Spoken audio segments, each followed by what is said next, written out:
I'd like to open this meeting for Littleton Conservation Commission for February 25th at 7:33. Anybody got any admissions or corrections for the minutes? Yes. Okay. The first thing is the U-2328-0 property donation under administrative discussion general business. I thought it would be useful possibly to put an acreage amount there and also where it is approximately, like off of Colonial Drive, I think it was. Okay. So we know, kind of have some form of reference for that property. And also I thought we should add under Aquifer Protection District revisions. It says, Commission expressed some concern over waivers that the planning board may be looking at, and I thought that it was regarding impervious surfaces. I wasn't sure, there was a lot of talking, so I wasn't sure where things were It was on that. both. So it's the aquifer protection, the zone 2, so they're gonna change the zone 2. Right. And then it But the sounds like they're, waivers- well, the waivers are regarding impervious Impervious surface. stormwater, but it has to do with aquifer protection and water quality of the groundwater because Right. you get the runoff. But they wanted to reduce the requirements for reduction of Right. impervious surfaces, right? Right. Yep. So maybe put something about The that. impervious areas, yeah. And then the notice of intent Long Lake Beaver Control, I had recused myself, so I think the vote should be 6-0 Oh, yeah. there.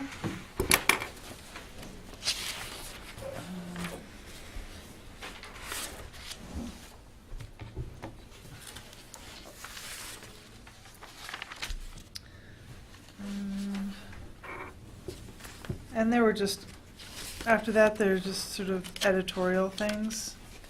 Yeah.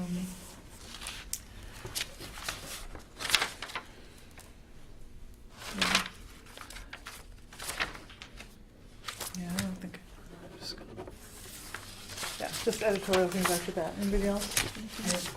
I had one under 93 Matawanaki. It said construct the deck first and then do lawn restoration. It would replace it with naturalization instead of lawn restoration. Sure. Let's go. You know myself. Thanks. Yeah, we don't want to restore the lawn. No, but it's lawn now, so Yeah. I understand that. Anybody else got any omissions or corrections? It looks good. If not, can I have a motion to accept the minutes? Motion to accept the minutes as amended. Second. All those in favor? Aye. So is everybody enjoying this nice windy weather? Of course. There's Not Road 8 closure. been some, there's a couple of pine trees that went down Oh, up in my end of town, Yeah, big ones. yeah, pine trees are getting hit, Yeah. right. Evan was very strong. Okay. Administrative discussion, re-signed extension permit for 204-209A Cobb's Pond. I think I pulled out an ancient form from the file instead of the new extension permit form, so it just needs to be re-signed For a year, right? for the 1-year extension. Vernal Pool Road Crossing Night. I am trying to put this together. This would be with the Acton Natural Resources people on Fort Pond Road. When I went out there last year and was doing the 10 Fort Pond vernal pool, I noticed that there was a lot of frogs and salamanders crossing Fort Pond and a lot of roadkill. So Bettina over in Acton and I are trying to pull something together, which is getting there. The only hiccup I've got so far is the police now say I need a detail, and they're not telling me if I'm gonna need to pay for the, I haven't heard yet if I need to pay for the detail, which we have no budget to pay for a detail for 4 hours. I think Or- we could just get Would they volunteers. use lights too, which would be, Pardon? would they have to use lights, which would kind of, Yeah, but they'd be parked at the end of the road, or, Okay. yeah, we could, oh, I see. yeah. Blinding little salamanders and slowing them Yeah. down. Because this would be at night, you know, maybe 7 to 10 or however long people want to be there, come and go. But it's going to be almost a last minute thing because we're going to need the correct weather.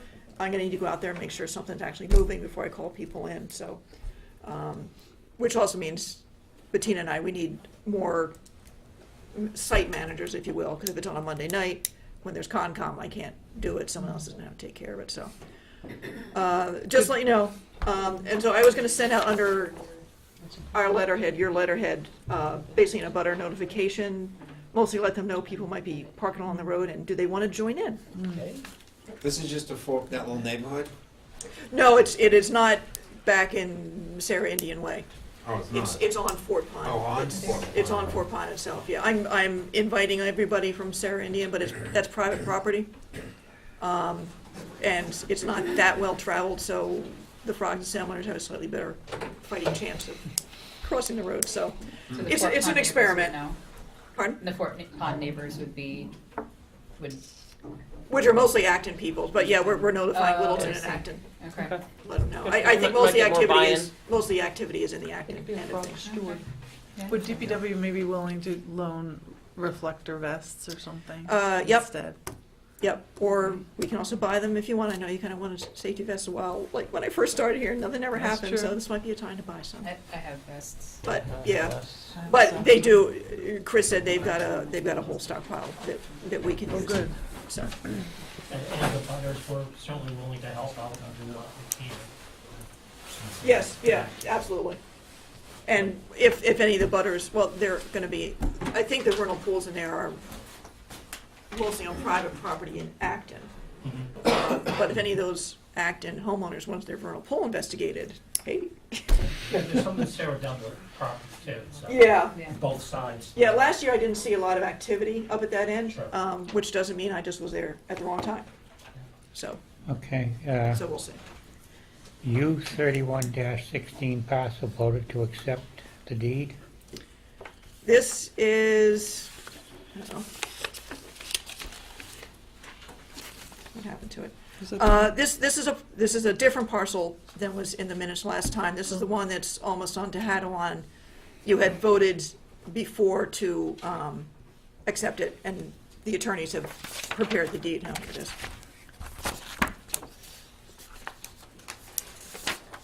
That's the parcel that helps you. It's just a little tiny parcel next to some already conservation land. That's kind of near Colonial, but that's not the one? It's not the same one. Okay. It's big, teeny. And they are saying, please have the Conservation Commission vote to accept the deed, and then the Board of Selectmen need to do it. Then the Board of Selectmen vote to approve the Conservation Commission's acceptance of the deed. And then, the town constable signs, Hey, I like it. and it's all formal. So I'll make a motion that the commission accepts the deed for parcel U31-16. I'll second that. All those in favor? Aye. Okay. We have to sign anything? or- Yep. And I got 2 copies here in case I lose one. So I'll have 2 originals. Okay. Ooh, we have to sign on the line. Yeah. Names. Good practice, because there might be something else you can sign if the conservation restriction goes ahead later Yeah. in the evening. Oh.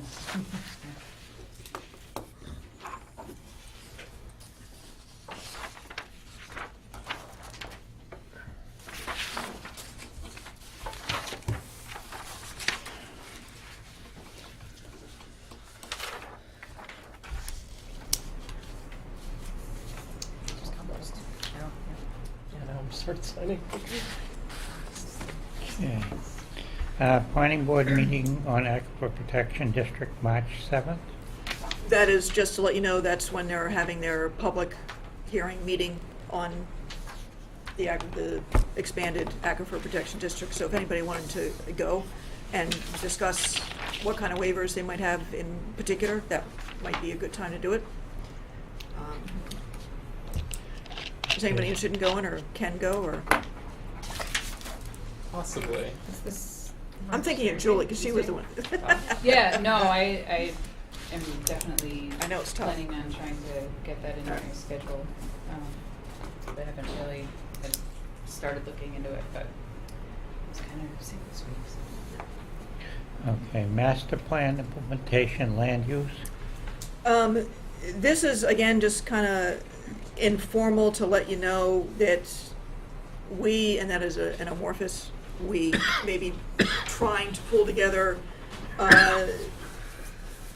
some sort of committee or group to look at land use, and this is in response both to the master plan as well as the open space plan. And to maybe even get a consultant to help pull together sort of prioritization of parcels for open space. Warren's thrown out other things like transfer development rates, natural resource protection zoning, LID-friendly subdivision regulate. I mean, right now it's all over the place. So, and I'm talking to Andrew as sort of the open space committee piece of things. So when it gets when I put this on the agenda, I thought it was a little more targeted, but it has since gone like this. So if we get it back, I'll let you know what people are thinking. But it might be a good opportunity to get the open space committee as kind of a more permanent thing, assuming they get somebody who wants to run the open space committee and do these things. So Conflict of interest reminder. I'm not sure if anybody's done it or not, but they're due. I don't know when they're due, but if you haven't done your I part, did mine today. woohoo! Did you sign the form? I signed the form, I right. sent it in. All right. Well, the only reason I did, I had this big reminder in front of me at my desk. Otherwise, I would have totally. See, it's great because I have to do it too, but I get to do it for Acton and Littleton, so it's like a 2-for-1. Harbormaster. What's his name? I'm drawing a blank. The guy down in Rec.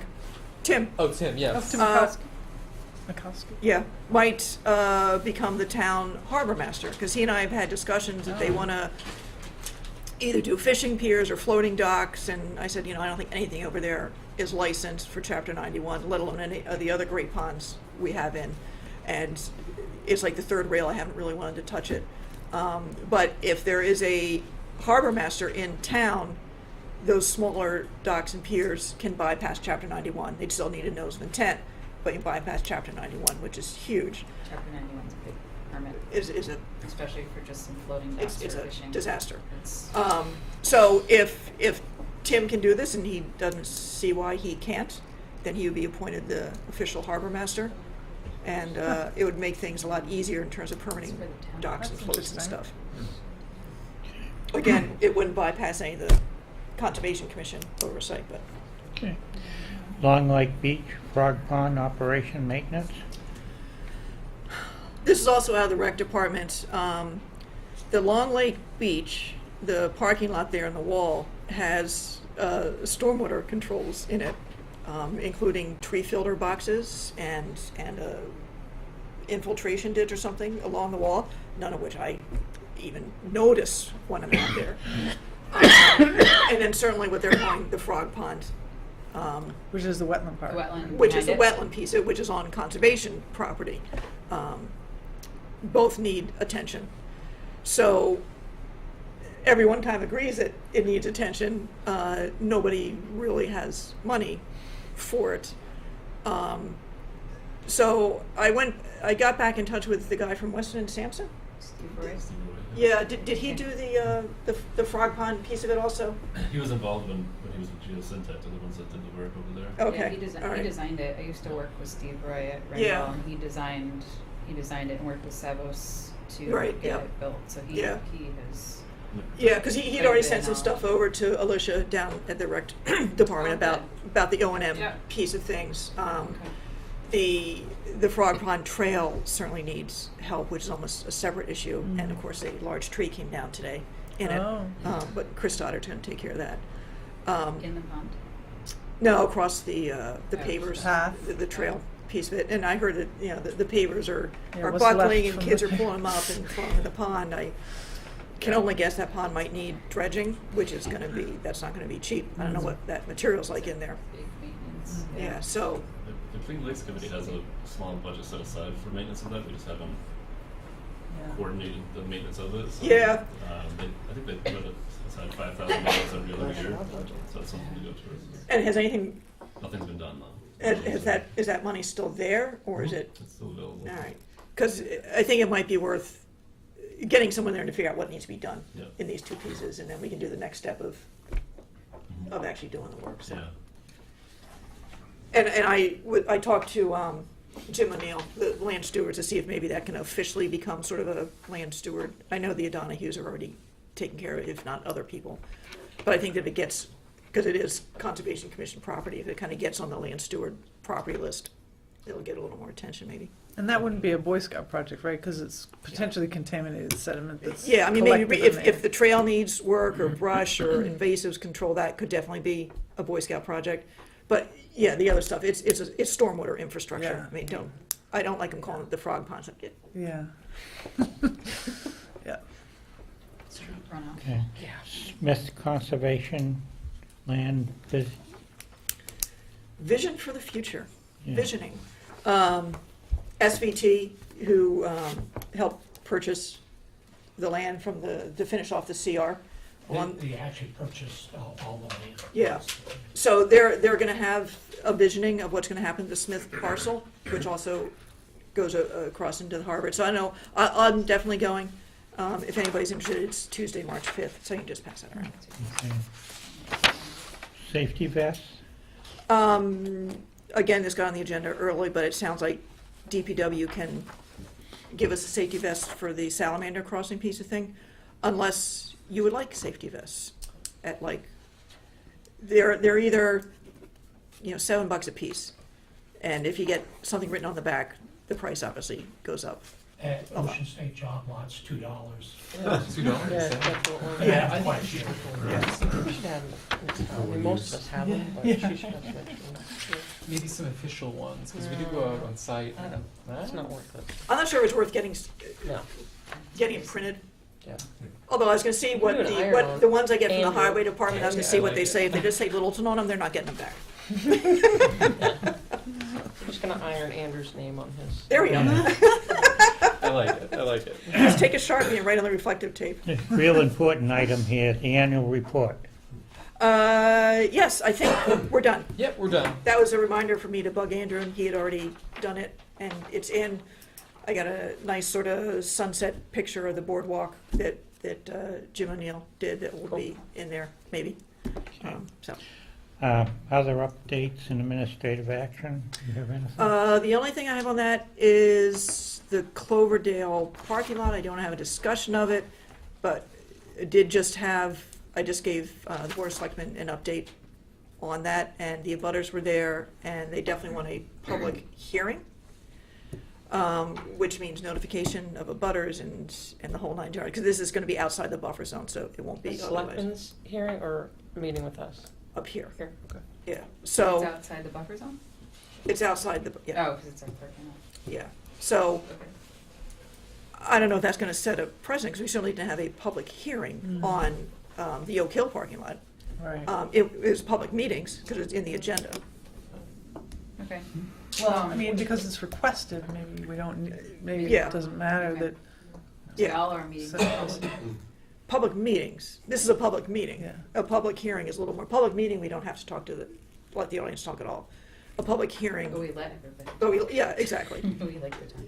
A public hearing is more formal, and it would definitely include notifying the abutters. Okay. And I'm trying to work with Diane to see if it means putting an ad in the paper, which I think it I think kind of we do. does, Yeah. which is an expense.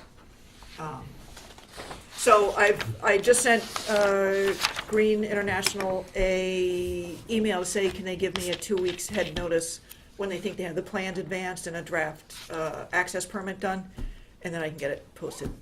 Has anything been done on the DOT part of it?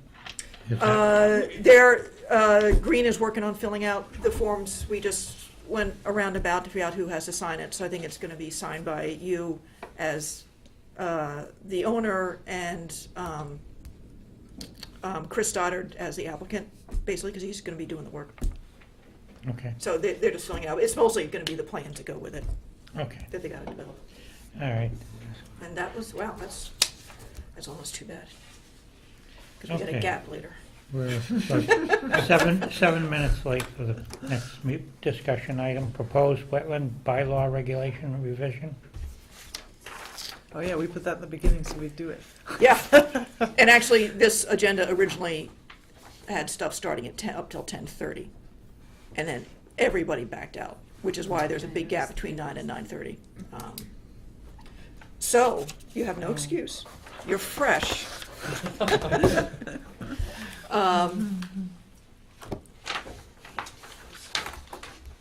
Or we could do it between 9 and 9:30. Well, or you could do both.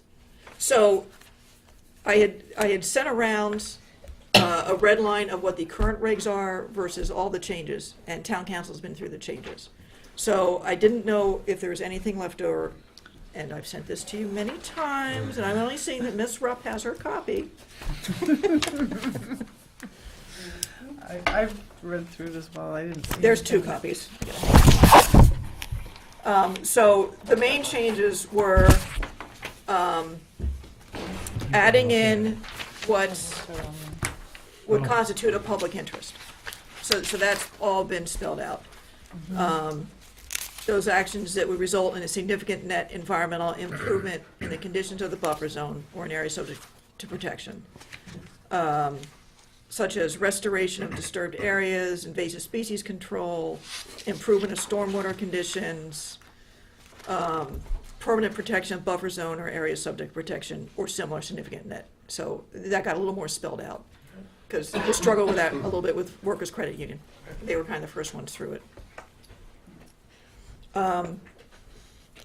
It also spells out that the commission can waive the provisions of section 4, the setback provisions, basically, for what are called limited or minor projects in the Wetlands Protection Act.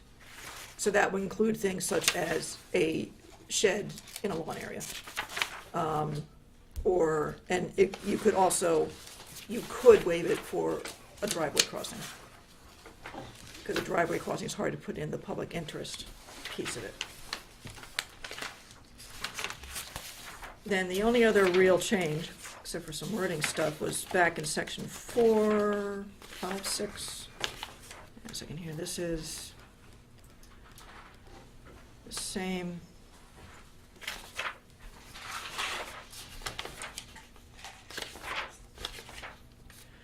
Was for the stormwater for single-family home. Again, that went around in circles a lot, but ended up adding in the case of the construction or expansion of a single-family house that results in the 1,000 square foot or 5% increase in impervious area, the Massachusetts stormwater standards shall be applied to the maximum extent practicable. Instead of what had been said before was apply them. And the issue that was coming up that Bruce Ringwald in particular brought up was that the stormwater standards do not apply to a single-family home. Or two, if it's 3 or more, it's maximum extent practical, and if it's 5 or more, then it's the full on-site. So this would basically match up with what the Wetlands Protection Act says, but make it from 1 to 5 houses, not 3 to 5 houses. Would be the maximum extent practical. So, it means there's gonna be gray area that is gonna take decisions, but. So those were the changes. And those are the final edits for legal counsel? This is with legal counsel's That's final fine. edits, yeah. So unless you've got something different, I think town council's done. So now what the next step is, it has to go for us to Forward vote it, vote. and then to send it to the selectmen? Yeah. So the only, this had also initially included, and that's what took a lot of the time, was the kind of grandfathering and trying to figure out what an insignificant thing Right. was, and then that just it's just too difficult, so. Yeah. So I think it's done. This round. Well, no, because the selectmen, council supports this. So, And it doesn't need to go to town meeting, these are the regs, not the bylaws, it doesn't need to go, it's just, Right. it cleans it up quite a bit. which also means in a year or two, if there's more evaluation, we can tweak it or do a policy to try to explain So basically, we need a motion now to approve, to Right. send to selectmen. Correct. I'd like to make a motion to approve the changes to the Town of Littleton Wetland Protection Regulations, dated August 8th, 2016, revised April 23rd, 2018, and revised November 20th. Yeah, Okay. it's been sitting there a while. Further revised on November 29th, 2018. Second. All those in favor? Aye. Right. All right. Public hearing, notice of intent, Shreveport Pond Hill Road, U 28-6-4, Mass DEP file Welcome number back. Yes. 204-8 something, expansion of a lawn and control of invasive species. Does anybody want a copy of this? Good evening. Good evening. Good evening. It's been like a year. I don't know, I More? come and see once a year, I think. I can try and get a little further each year. I'm starting earlier this year. Yeah, good. That's good. Yeah, that's awesome. Hopefully, The invasives aren't get all, waiting though, are get they? all my ducks in a row before Yep. pool openings. All right, so tell us why you are here. Same reason as before, to extend the backyard. Mhm. Right now, it comes off my back porch and slopes down immediately. So what's different from the last time you were here? I think we had That asked is- you to go back and That's the plan. last, this is the last one that was coming in here, and the new one, the revised, brings it out straighter, just so I don't have a big hole right there. Yep. And this, I believe, for the most part, is out of the buffer zone. Okay. Amy? Where is it? As you 3 go Fort up- Pond Hill Road. As you're going towards Crestview, you go left up the hill, past Believe It, and it's all right. Oh. You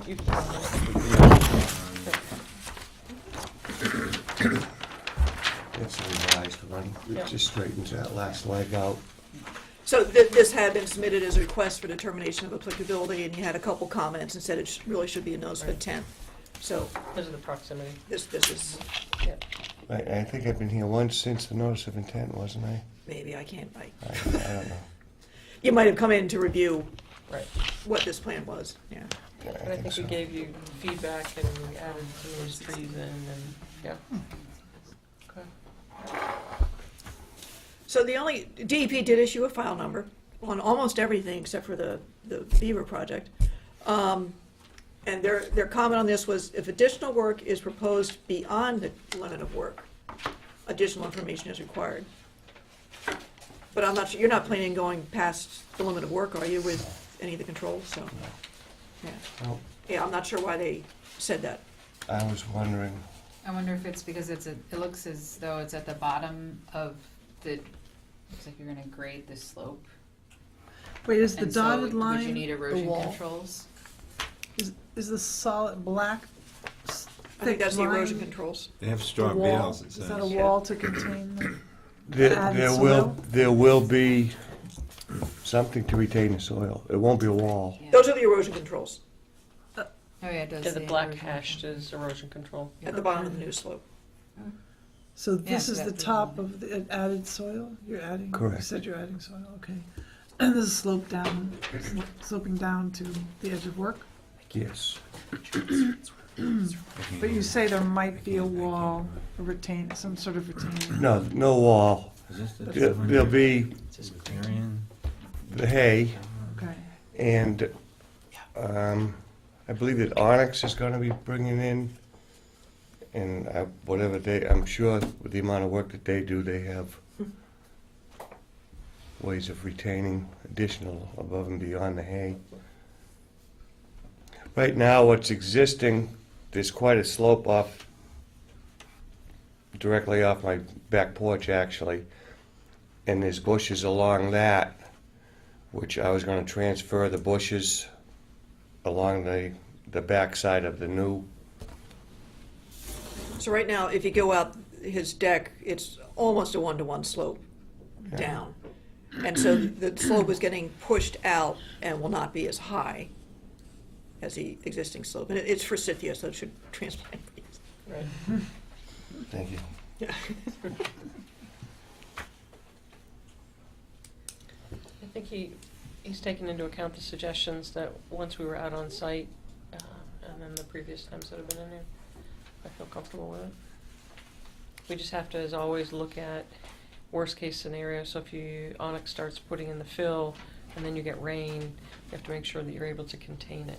So you have to be very kind of present and vigilant with that. Okay.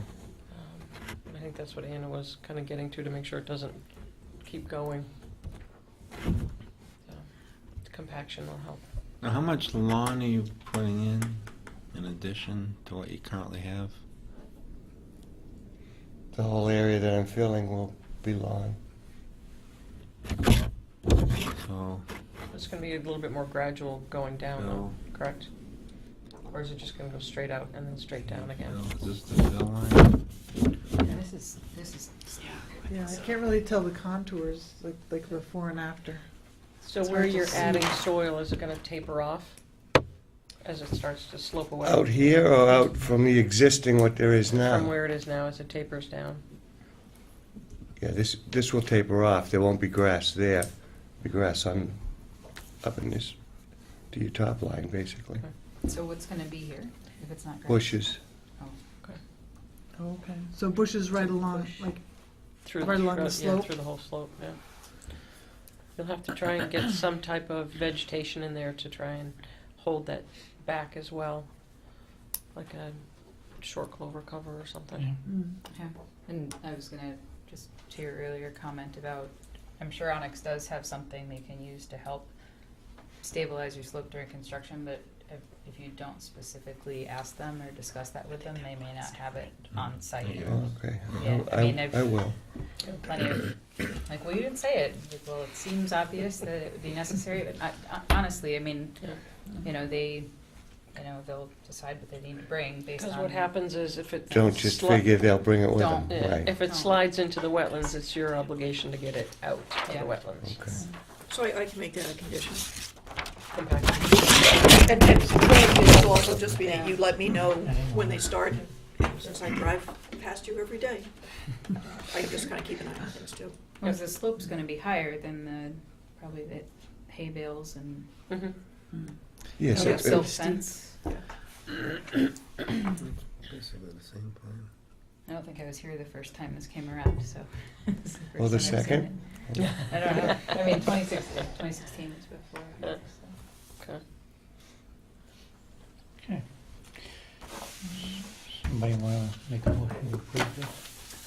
I'll make a motion that we close the public hearing and issue an order of conditions for Fort Pond Hill Road, Mass DEP file number 204 dash, do we have a? 881. 881. Do we need to say- Second. All those in favor? Aye. Okay. so you call this a public hearing, that's why I'm confused. Yes, it is. It's a public hearing, so the abutters got noticed and, was there any abutters? No wonder. Because I think for one of the other ones there might be. So it is required to be a public hearing, but under the Wetland Protection Act, it requires a butter notification in the newspaper. So unless you're here a public hearing that is not a permit, Yeah, it's not wetlands protection. yeah, I think, like Andrew said, I think that's Discussion, item. Maybe ask the select. Do you want to keep that? I've got Sure, two, so thank you. in case you need it for any reason. Oh, actually, we've got the butters cards. Yeah. You can give those to Yes. Amy.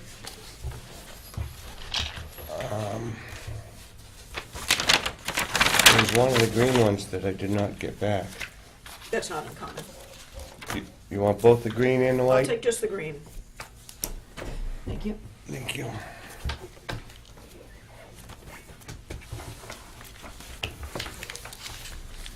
I was gonna go over and pound on their door, but I didn't know if I was supposed to. We don't recommend it. No.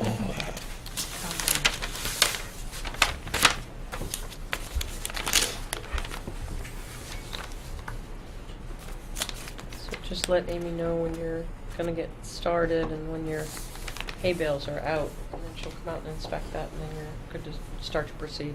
Okay. So it's kind of a step process. Do you want me to send you the permit when it's ready, or do you want to stop by and pick it up? I can stop by. Okay, I'll let you know. So nothing is done till I get that, right? You'll get the permit, you'll have to get it recorded at the Registry of Deeds. There is a 10-day appeal period where you can start work at your risk, but if somebody appeals it, you may have to restore. So wait 10 days Especially where you have one car. from the still time the in it. permit is issued. Yeah. Just wait 10 Okay. days. Cool. Thank you. Good luck. Thank you. About 7 minutes early. It's going to be painful. Well, under administrative, Okay. there is the brochure that got sidelined. No. You remember that? Yeah, I thought it was done. Isn't it done Well, now? it's I yours. wouldn't, I think Anna had some comments that were Yeah, put you in, incorporated, you incorpoted them. but I said, wasn't sure if okay. it ever actually, Yeah, You passed it already? Come I on. think it's Get done. the big okay.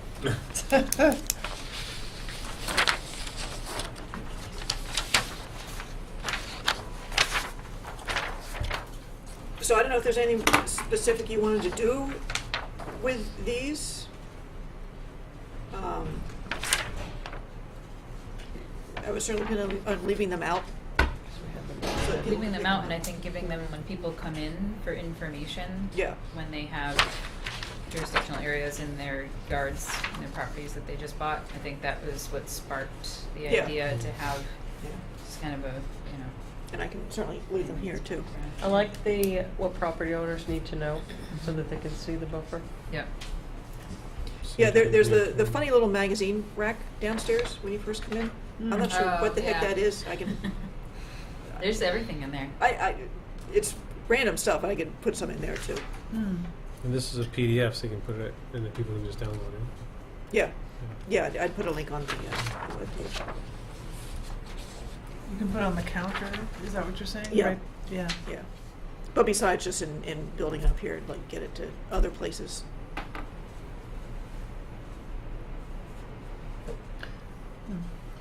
We could give it to people who buy property next to, I don't know, maybe that's too much to Turkey handle, property. too much to keep track of.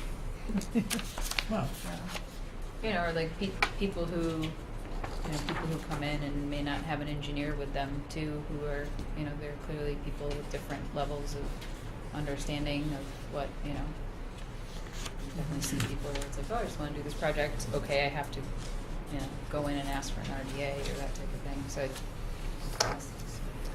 thank you. We could put it in the library. Post- Yeah, they have that's a little definitely a good bulletin idea. board. Yeah. Get your right to farm in there. yeah. That's That good. was then. Jimmy's suggestion. Good. Yeah. Now all we need is the signs at the entrance to the town of Littleton. Yeah. Andrew? Hey, Yeah. I am also trying to do and kind of in contour this redo the web page, which Andrew and I kind of started and stopped on, and so I'll swing back on that now that my pile's getting a little smaller here. Have we got a new town administrator at this point? Nope, not yet. Just an interim one, right? Anthony is still the interim. Yeah. But So they- the person that was selected deferred and said he actually didn't want the job. So they're back to phase one. Yeah. So I think they're discussing it tonight. Yeah. So I'm not sure if they're ready to make an offer to somebody else or not, but I'm just keeping, It usually goes to I thought it goes to the second one in line. not automatically. Yeah. And because I'm not sure if they ranked them either. Maybe they did. But since we're getting to the bottom of the pile, here's a letter I found from 1981. It's been sitting in here for a while, from Judy Pickett, who quoted to someone who's filling wetlands, "Whoso diggeth a pit shall fall therein." Proverbs 27. Yeah, Judy was good about that. That's hilarious. I thought that was- What is that? Yeah. Whoso diggeth a I pit know. shall fall therein, Proverbs 26:27. What is that from? It was No, I know. a violation letter to somebody. We should, I think She's we an should- attorney. wait, resurrect that? Yes, Yeah, no, I know, please. I know what it is. That's Yeah. funny. It's awesome. I was reading, like, oh my Stick God. that on our, is it too late for the Put that on the regulations? Can we put that on there? Can we put that on there? Top of our regulations. Seriously. That's funny. I like that. Shoot. And then, I don't know if you remember this, the dog brochure Oh. that the Mass Land Trust Coalition had basically set up for everybody, and you can add in your own personalized yeah. things if you want. So I did add in Pew, poop, scoop. the town stuff. It's 2 pages if you want to take a look at it. And that's another thing I was thinking of leaving down at the town clerk, basically, where they can mail it out with the dog licenses or something. It's 2 pages, like the Oh. front and back. Oops. It's set up that if I try to print it front and back, one side is upside down, so it's got to be fixed. Is that because, do you do it by 11 by 17 and then fold it and then fold it? No, because then you can't. Then it's like origami by the time you You start put that- folding it. Instead of saying print on long. I just wasn't gonna mess with it. Oh, okay. And then no, it will. It's good. And then it folds a little funny on the lines. I wasn't gonna worry about it too much. Not yet, anyway. Thank you. I guess we're close enough to 7:15 to move along. I assume the water department's gonna speak to this. Public hearing notice of intent, 76 Wickham Ave, Wells Water Treatment Plant, U40-14-0, Mass DEP file number 204-8XX, construction of a new water treatment plant. See you all again. I haven't got to the end of my pile in months. This is actually very exciting. You have no idea. Well, thanks for having us tonight. I have Rick and Tom from Time Bond here with me. So as you're probably aware, the water department's building a new water treatment plant on Wickham Ave, hoping to begin construction this summer, early summer. So we're here tonight to talk about the existing well site in Wickham Ave, 76 Wickham Ave. That's the original well site for the water department, been there for 107 years. But it's the only well site in town that doesn't have a treatment plant, so that's one of the reasons we'll be building that this summer. But as part of that work, we're also going to be replacing the existing well field, which is obviously within your jurisdiction. It's, I don't know, what is it, like 15 feet from the water's edge, something like that. And as part of that, we'll be also demolishing 2 buildings and removing a significant amount of pavement in the area, and then restoring those areas to just natural grass and shrubs and that sort of thing. So we're not doing any actual construction per se, as far as new structures. It's just demolition and replacement of the well field. And then across the street from there, in a property owned by the water department, it's an open field right now behind the VFW. That's where we'll be building the actual water treatment plant. But that's sort of outside of this discussion for the most part, I believe. Basically just here to answer any questions, talk about any concerns. Can you kind of walk us through the sequence of what happens first and what the construction looks like when you talk about the demolition of the field? And what a well field is. Sure. Briefly. Want me Want me to take that shot? I'm Tom Mahana. I'm with Ty and Bond. So right now, the water department already operates an existing well field. There's, I think, 5 wells are indicated. Well field being a series of wells. Series of wells. So what we're proposing as part of the replacement of the existing sources, we're gonna construct 4 new, this is the existing site, so there's 6 wells that exist outside in the lawn area, plus what we call well number 1, which is in an existing pump station structure. The structures of those wells, can you walk us through the depth of those and what those might look like? Of existing versus, are the new ones gonna be deeper? How do they vary, the old ones to the new ones? They'll be approximately the same depth. Okay. The And what existing is that ones. depth? They'll be between 20 and 25 feet deep for these wells. This well right here is I think 34 feet deep. Is anybody here for this? if you want to stand up and Yep, see feel the free to plan, so you You can, wanna- or pull up a chair maybe. 20 and 25. For the well field, yeah, it's a really shallow Wow, well. this is really shallow. Yeah. That's surprising. So are you going deeper? No, we can't go any deeper than that, so, Why? Like, there's multiple reasons why. Just to stay within the, kind of the well field status, is there's certain depths that you have to stay within. And for the capacity that we're looking to replace, we're able to do it with four new wells compared to what they have now. The wells that they have now are smaller diameter, and they're on a vacuum system, so it's not really a very efficient type of pumping system. This is well number one, which is what we call a single gravel pack well. That's located within the pump station, and it has a vertical turbine pump that sits on top of it. The other wells basically are just a casing, an empty casing. There's no pumps in them. They just suck out with vacuum. There's a vacuum system existing inside the pump station that basically sucks the water out of the wells. So what we're going to do as part of this replacement system, we're going to construct four new well casings. So they'll vary in diameter, but the completed diameter will be about 12 inches in diameter. So it gets drilled to a depth of about 25 feet, okay? So the process, it's fairly well contained, so it's a big drill rig that comes in, similar to what would be used to drill a residential well. And hollow it's, stem auger well?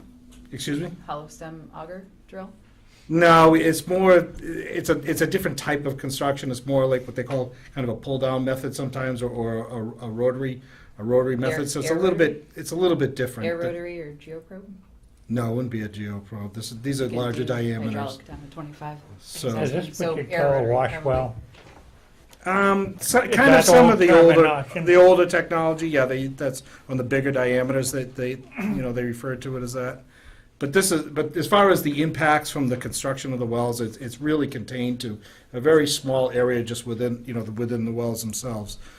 So once the wells get down to depth, they'll install the casings, the outer casings, and then the inner casing with the well screen will get set. There'll be media that will be installed in between the two casings, and then they pull out the outer casing so that it's exposed to the soil and the groundwater. So we're not gonna have as much tailings as we would in a traditional residential well, correct?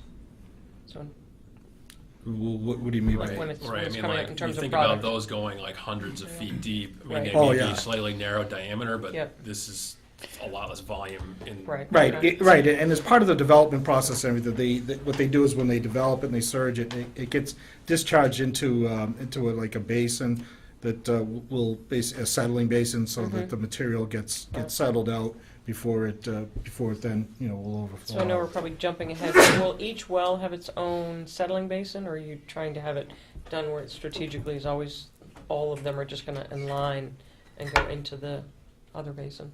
Yeah, they'll just use one method and they'll just go from one site to the other. Are these gonna be in the existing well, where the existing wells are, and just Yeah, redoing it's them? actually what we're doing is we're moving further away from the wetlands. Let's go to the, So you're gonna abandon the existing wells? Yes. right, Okay. so the shaded Ws and circles here are the existing, and the bolded are the new proposed. Oh, so you're gonna be fewer and further back? Further away. Okay.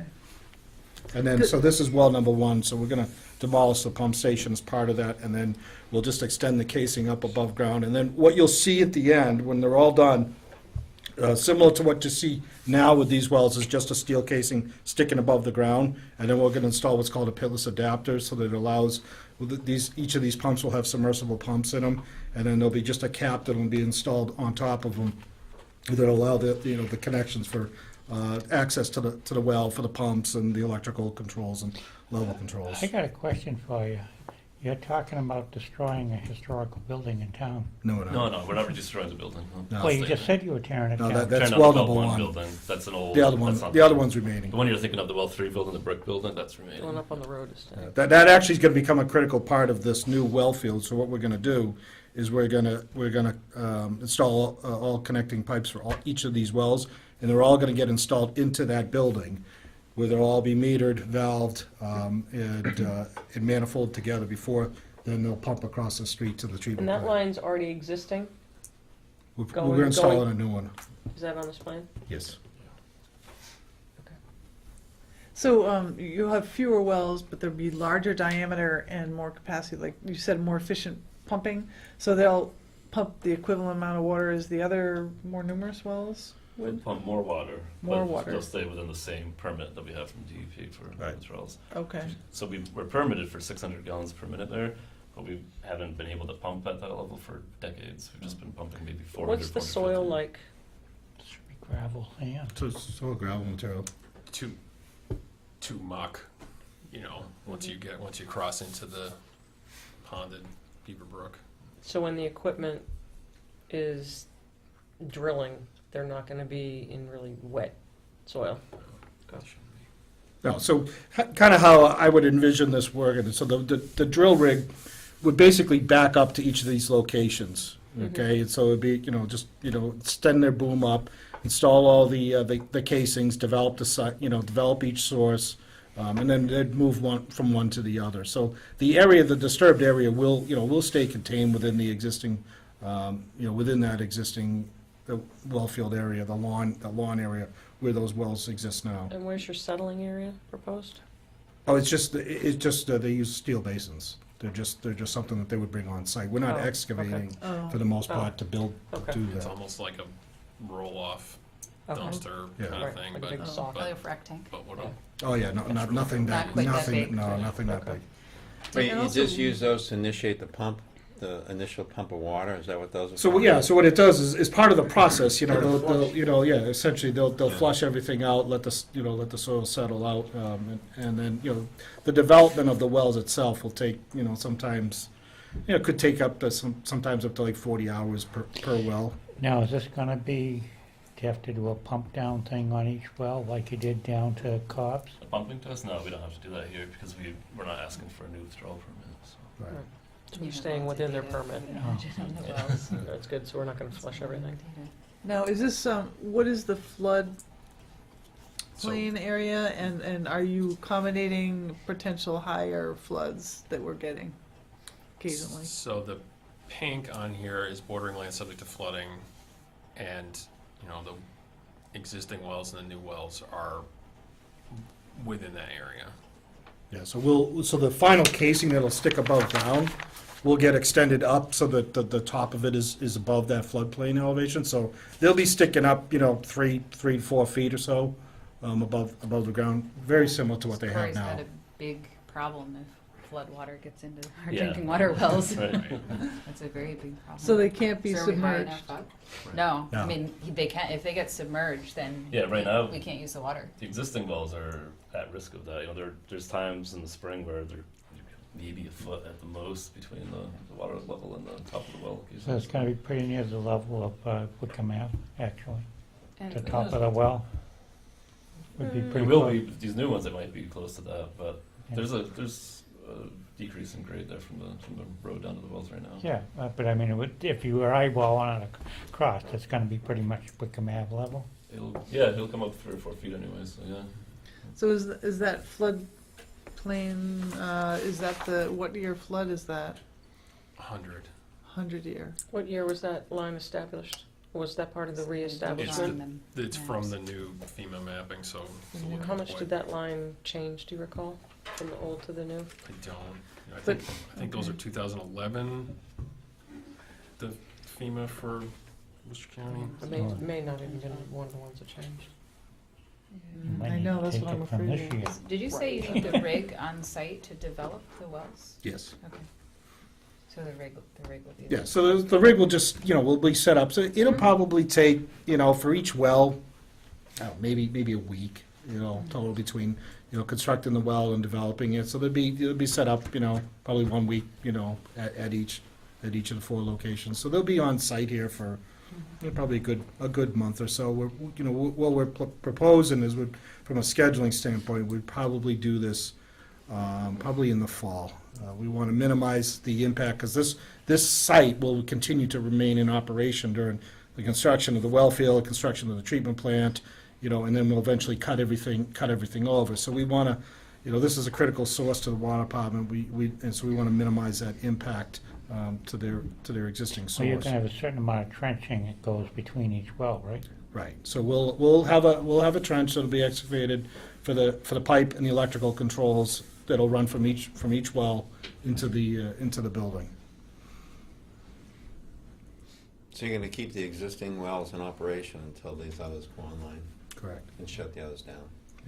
And these aren't, the water coming from the wells now currently aren't treated? Well, it's just disinfected, it's just some chlorine added, there's no filtration at all. Yeah, So I know that. Yeah. This comes to my house. Yeah.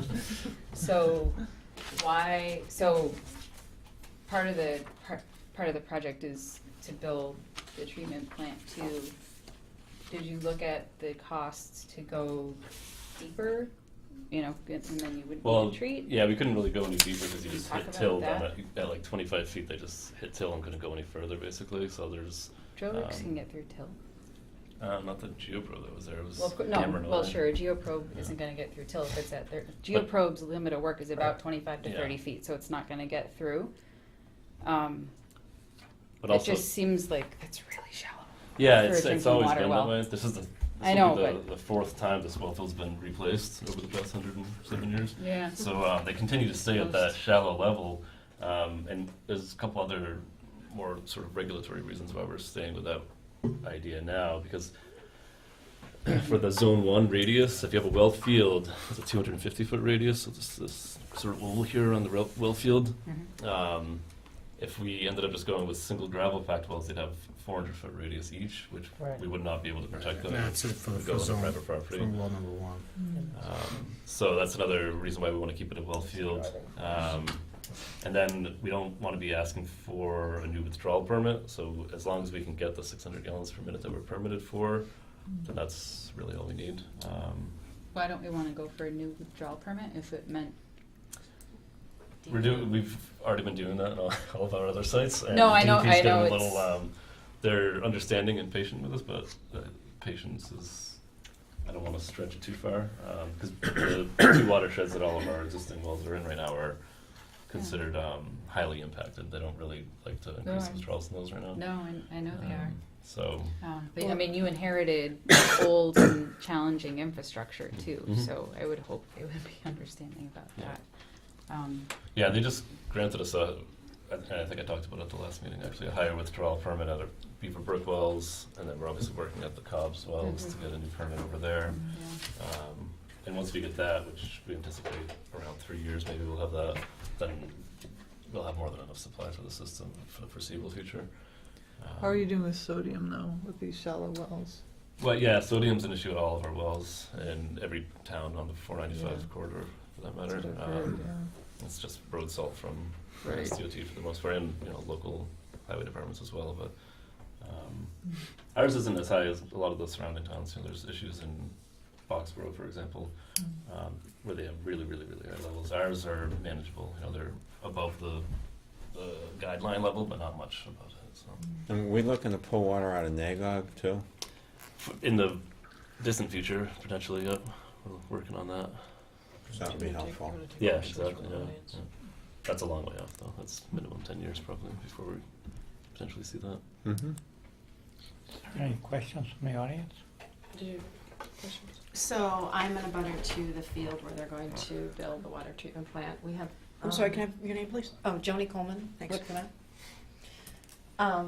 My neighbors are here also, so we've talked to the water department about reconsidering building the water treatment plant in this property where they've already got 4 buildings paved over. That field was taken by eminent domain 30 years ago as aquifer protection so that no one could build on it. And I don't think the due diligence has been done for this property. They just absorbed the highway department 2.5 acre chunk, which is equivalent to the size of the field. This is already built upon. I think that you actually said on our walk through with the water department that you could build the building there. You would just have to do some more mitigation for the floodplain. Right. We're not going to build it there, but it would be technically possible, but much more expensive and not as good for water quality, so that's why we're not putting it But there. now the digging the deeper wells is even maybe another consideration. It's just that that field is, Yeah, the problem with the deeper wells is if we can't, so if you go deeper, you draw groundwater from a wider radius, and so you have to be able to protect that land. So he as wouldn't well have to the put it in. radius that's necessary to put a new one in. So if it Right. was raw land, that would be different, but where it's already built on, wouldn't have that radius. what if the wells were dug at the field instead of building a 7,700-foot building with a septic system and a parking lot? I mean, I doubt that you would get the yield out of wells in the field that you get here. You typically locate wells near surface water because. Well, yeah, waters are- as a replacement, we Have to actually, go deeper. we, from a regulatory standpoint, Right. we have to be within certain distance of the existing source, otherwise it's considered a brand new source. Right. Right, that's and we another- wouldn't be able to meet the guidelines based on the zone. Right. So I don't think that that we've given enough importance to taking away that field. I know that you own it, but also that 30 years ago, the town voted to keep it from being built upon as aquifer protection. And I think that we need to look at this huge piece of land that you already have here and see what it would take to keep all that infrastructure in one place. Yeah, what are the floodplain mitigations? Yeah, I understand the concerns, obviously, for butters seeing a new building across the street there, but like I was trying to describe last week, even though that land was taken for aquifer protection, by removing all of the structures and impervious surface that we're going to remove from here, that's a far better move for aquifer protection than to locate a new building over here. Currently, that whole Zone 1 area is really at risk. We have building right here that's ready to fall down with all kinds of hazardous material in it, a huge amount of impervious area here. We have a building over here. We're going to remove all of that and allow for recharge on site and remove all of the potential for contamination from the Zone 1 and put the structure across the street. That's Without and mitigation, though. what do we Without need mitigation for? floodplain mitigation. Because you're Right. avoiding it, yeah. Oh, you want, if we built it in the floodplain, that's not a realistic option. We'd have to compensate for that, yeah. Right, right. Which would be exorbitantly expensive, and there's no practical location to do that either. Right. Well, is there any septic systems there at the existing buildings that you got there? There's one that's, I think it's up where is it? in here somewhere. Kind of off, almost in the woods down over here. Well, it's way over here actually, because it's outside the Zone 1. Yeah, it's in the Pine Grove. Yeah, the Pine Grove down there, yep. So why couldn't you locate the septic system for the water treatment plant in the same place?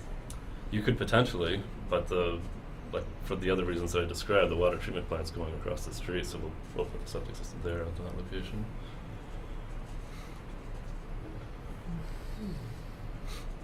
Yeah, the real piece here, though, again, that I was trying to get a little bit more detail on what has been investigated as far as those mitigations. I know you're saying lots of money, but we don't really have a dollar amount, right? Well, we don't need a dollar amount, not an exact one anyways, because we know what real estate costs in Littleton. We'd have to purchase somebody's private property and excavate a huge hole, which easily millions of dollars. But of So- course, and then again, you have to balance the cost of that versus the loss of the open space. I'm sorry, could you give your name? Robert, Otto? Right, so that property across the street is, I would not refer to it as open space. It's water department property that was purchased for the purpose of aquifer protection and water supply and development. And so that's the purpose that we're going to be using it for. And like I said, it's far better for the aquifer to put it there than to put it at the existing wells. So that piece of property that you absorbed from the highway department, that 2.5 acres, can you show me that on the map? Yeah, is it parcel boundary? Right Yeah, there. yeah. Yeah, so, Which is Right the here. size of the field, 2.5 Yep. acres. It already has a building that you could just replace with the water treatment. right, and then a building would be right up on the edge of the road within our Zone 1. And we also need to build the drying beds, if you remember, we didn't show you that, but across the street where the treatment plant's going, there's large drying beds. So to locate that on this property as well would be a real challenge. I don't think you could do that. Yeah, we wouldn't have had the So you groundwater separation to be able to locate it up in here. Right. And that's another thing, you mentioned the groundwater. To build a structure here would require dewatering for the installation of the foundation, just hundreds of thousands of dollars just in construction costs alone, just to do the dewatering. But you wouldn't be able to meet the requirements to locate it over there, is what I think I just heard you say in terms of your drying area as well. Yeah, but the drying area, there's no way we could fit it in there. I mean, And don't, But how it's the far same away does size as septic the have to field, be? it's 2.5 acres, I'm sorry. But the No, what I had referenced the is the proximity. ground, right, we have a much higher groundwater elevation at, at this location as we do across the street, and for the dry-in beds to work. That was one of the original concepts that we explained when we met last week with the neighbors, that one of the original concepts was to just site the beds across the street, and because we know that site would accommodate it easily, as far as from the soil situation, groundwater depth, things like Sounds that. like you'd end up on both sides. Can the beds be separate from the building? Can the Well, beds be across the technically we street could, and but the it wouldn't make a lot of 8,000 sense square foot operationally. industrial building with a parking lot be over there? It wouldn't make a lot of sense operationally to have them be across the street. So what I hear is difficult, not make a lot of sense, Expensive. Expensive, I heard cost. right, and, I mean, the reason you guys are on a commission like this, I'm sure, is to make sure that Littleton stays the rural, town that it is, and maybe I have a different idea of what is worth the money or not. And I'm sure, I mean, Every- once you make everyone- a decision, it's Yeah. done, you can't get it back, you can't get that field back. right. So the commissioners here, our main premise is really to work within the wetlands protection area. So we all appreciate, as being taxpayers in here, we recognize that. But our main obligation is to make sure that everything that we're hearing is protecting Yeah, that's the what I resource figured. here. Yeah. So we get nervous when we hear there's a higher water table over here, which could lead for more challenges. So at times I agree, it would be nice to kind of split it and do things, but I like the fact that we're taking something that could be old and hazardous and removing that from this area as well. And impervious, all that impervious. And is to a bring it good back thing. to natural.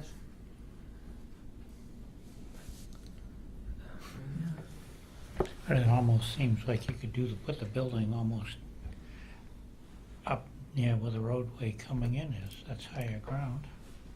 Right. The roadway coming in here. Yeah. No, No, so it's this is just that's the floodplain there, so it's It's the gonna only be place out- it could gonna be out the the floodplain. only place it could possibly go would be where the old highway building is. But again, it'd be How many everything square would feet is be. that? Sorry, Craig, go ahead. Oh, that's good. The building's about the same. It's somewhere around 7,000 square feet, which is what the new treatment plant will be. And are Ty and Bond or somebody helping you guys with the hazardous stuff too? Yeah. Yeah, we've already gone in and done a hazardous materials investigation, and Okay. And what are you going to restore that area with?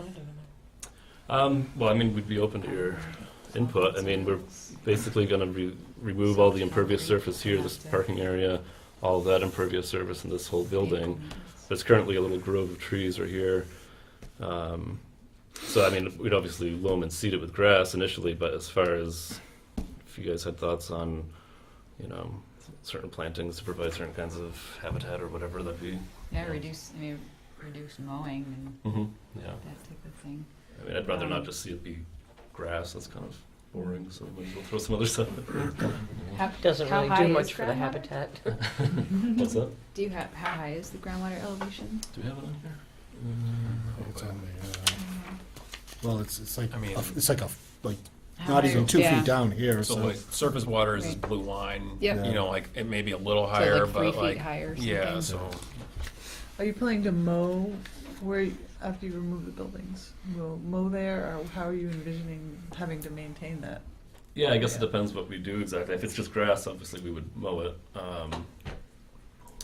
But if it was, That's why I think they're open to transforming that yeah, into Yeah. something that's I put beneficial. pollinators down there, sounds like Or- yeah, do Yeah, a sure. pollinator garden. nice open, That's what I nice was open thinking, area yeah. with a lot Pollinators and mow lot it of once a year. pollinators. Mhm. Yep, try and get some Oh. taller grasses in there for That the makes a birds. lot of Actually, I sense. think you'll find it was part of an esker if you followed along there at one point. Really?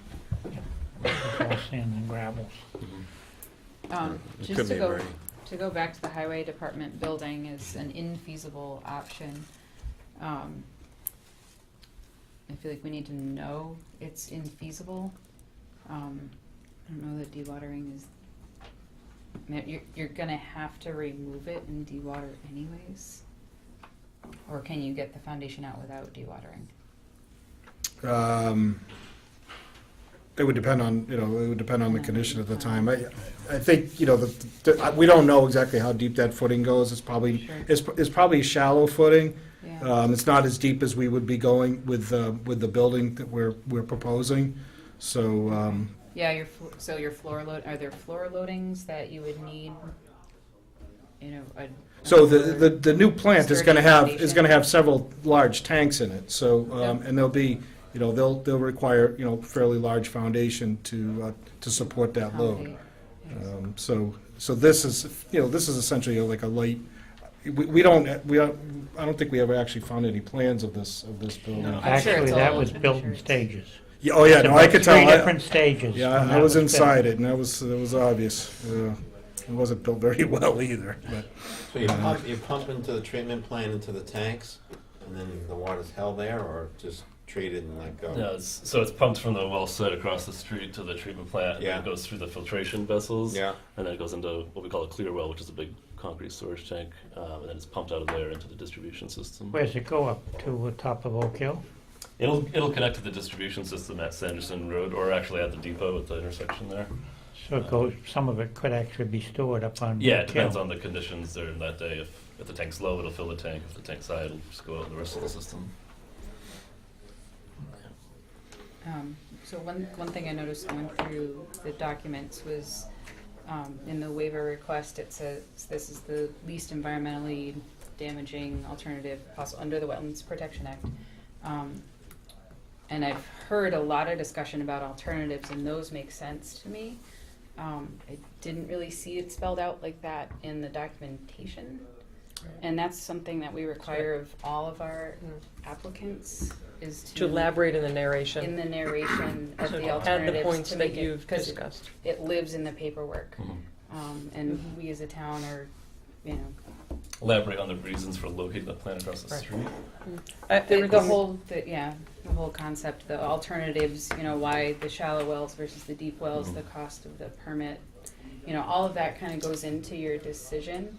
And again, what I'm hearing, it sounds like there aren't a lot of choices and there aren't a lot of options, and they make sense to me, but they need to be documented in an alternatives analysis, which is really a narrative of, we considered, here are the options we considered, here's why, this is a no-go. So you need an alternative analysis on the well field, because we don't really have any On alternatives. the plan.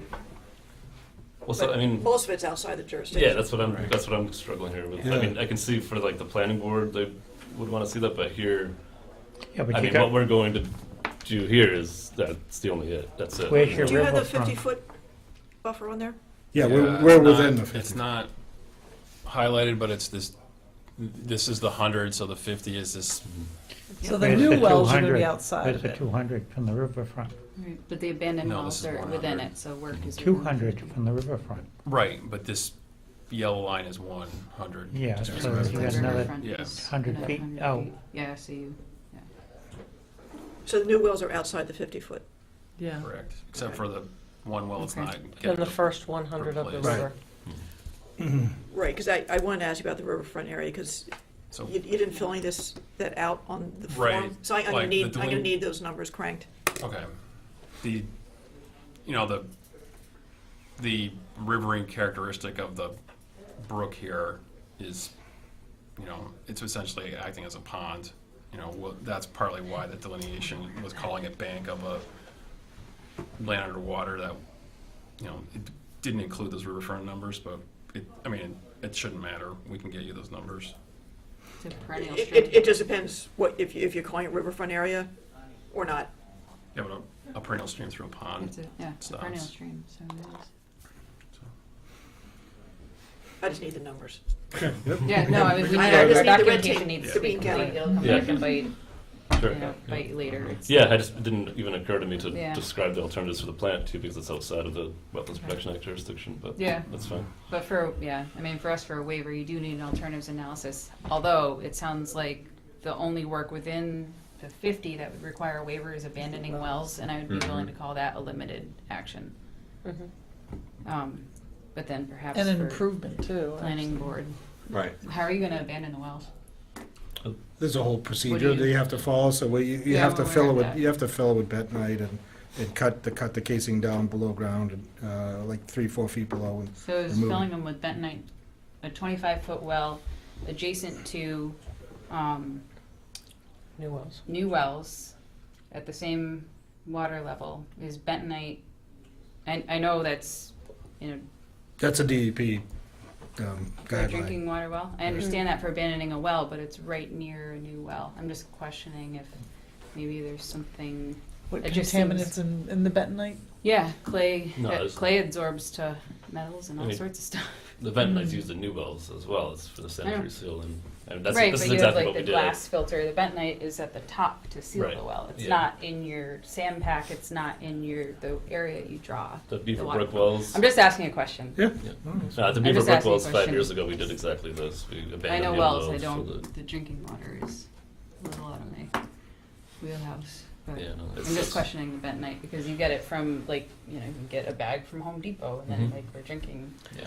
No, I mean, that's what DEP And if the requires. wells are really deep, I wouldn't be as concerned. These wells are really shallow. Mhm. You can truck it in from Boston Yeah. and put it on the Can Torino I just property. double check, you said you're using steel containers? For de-water. The way I'm heading this is that we've had some real problems with residential wells and the bentonite just going crazy. Mhm. But you don't expect to be seeing any releases when you're installing the No. wells? No. Because they're going to be contained.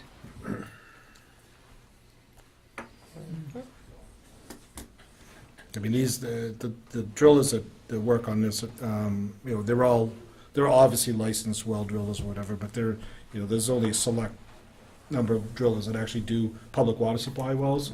So there's a strict qualification requirement for this type of construction, so. Every day. Almost like, do we want a specialist there? Okay. Walk us Actually, through, I think- because this is a sensitive area, and when I think of this in development, we would usually have someone on site monitoring outside of you. Do we need to have someone appointed to be privy to the site in terms of documentation or eyes on? I mean, we'll have Ty and Bond on site the whole time. They're the town's engineers. So they're going to be there every day. I mean, we haven't ironed out that contract, but we can make that a requirement. Why can't Okay, they so submit the- a report, just like? That can be in the order of conditions. That is a general, do you need a NPDES? Well, maybe for the other side, but not on this side. I know for the other side, I think we do. Construction. Because it's overnight. Yeah, construction. Yeah. Yeah. Yeah. That's one of the standard orders, is reporting back, and then there's also the order in there that if anything goes wrong, you have the right to require an environmental monitor. But I'm not sure if you But need you one. want these guys or somebody on site. Oh yeah, we'll have somebody on site all the time whenever Just work is being doing done for this this on and the top of treatment the plant. other. We're gonna have someone down there for a year and a half, Right, but if standing all of around a watching. sudden Yeah. something goes So wrong, it's a standard it's gonna be somebody- condition that you identify who that person's No, gonna but be, to give me put the building up information, there, and then you're on the top of contact. the- What is Yeah, we the, don't does care it have about to that. be We're talking about when a they're PE drilling or what is more. the? No. I mean, just Because we're usually looking at the Qualified environmental end of things, Yeah, so. probably, we Right. just probably use our Or like an hydrogeologist. erosion control specialist, or, you know. So is it a whatever. weekly weekly Actually, report? probably on That'd site. be, yeah. Amy, is it a weekly report or? It's usually tied to storms. So before and So after a you storm set of the, more than you an set the inch, or- criteria. Usually, we tend to be more reactionary, and then, it's like, okay, Oh. it has to be every Yeah. week, or if we've I had mean, this is only a 20. month, this is only a month project, so. It's Yeah. gonna be longer than that. That'll be and- longer than that. And plus, the way I don't know. it happened last year, we got Those are 6. 3 days of good weather and then 3 days of rainy weather, all through the fall. So through the order of conditions, we can determine what, we have the language for that. So we've used that up at the point. Right. So I wasn't clear, what do you want for the alternative analysis? Specifically, do you need more information, or is what they had within the The stuff 50? he was I just think saying, within right? Yeah. Just the information he was giving out, The as he was narrative. talking. Yep. All the information that you would, But do you need the whole thing about the location of the plant, or is that kind of, If that's not in our purview, okay, then, that's why I just wanted, yeah. I mean, it's. it's being removed from an area within our purview, isn't it? No, it's outside of the, It's outside of it? It's outside of The 100. demolition is happening within the floodplain. Some of the demo is. Some, yeah, Yeah, the pump some- station is. And within the 100, right? Yeah. Or the riverfront Yeah. area. Is the riverfront area the furthest Within one? the 100. No. 200-foot river So area 200 is foot not river on front, there. yeah. two hundred, only that's Yeah. only the 100. That's your- We'll have to show Yeah. that. One of your biggest So you've got ones. the floodplain, and then you've got the 200. But that's the outer of 200. Ed, did you want details on the restoration? Seed mix, grass, Yes. Oh, yeah, whatever? definitely. different I think shrubs. that's something that they need to really look at that area, come up with the volume and determine with the input of the commission what we really want there. Yeah. I agree, we don't want some big open just grass field. No. So something that would, Pollinator. I think to. Support wildlife. Hmm. How about replant it to the pole pines on either side of it? A what? Pines? Yes. The What do you pole want, pines pines? on either side of that I think property. a mix, I think we certainly So want. replace the all the pine- ones that came down today. Pines, there's nothing's gonna grow under a pine. Right. Do the pollinators and maybe There's- some if taller you grasses Go for the along birds. there, there's two groves. Yeah, Should we because look we at don't have like many an fields. annual mowing? We have enough pine Yeah, I trees think we in would town. do an annual mow. Because with those grasses, and then it's Yeah. usually Yeah, that's my like 2 cents. August, I think we're planting like we pine do, trees. That's up on true. Whitcomb. I do some, make it a little more diverse. I mean, I wouldn't mind some other trees, but. Yeah. Utility areas. I'm just, if you Yeah. drive There up might be a there, pollinator seed Yeah. mix. We gotta somebody keep- we gotta took the keep time to going. put up a bunch Yeah. of this pole pine on either side of Well, yeah, because this they're lot. like mashes. They're all in sequence, Well, they used to do that back in the day. They back in the, brought. Well, they we're brought not making people shit in. mess anymore, so let's keep going. all right. We're making telephone Telephone poles though. poles, yeah. We haven't gone beyond that technology. We broke some today. Okay.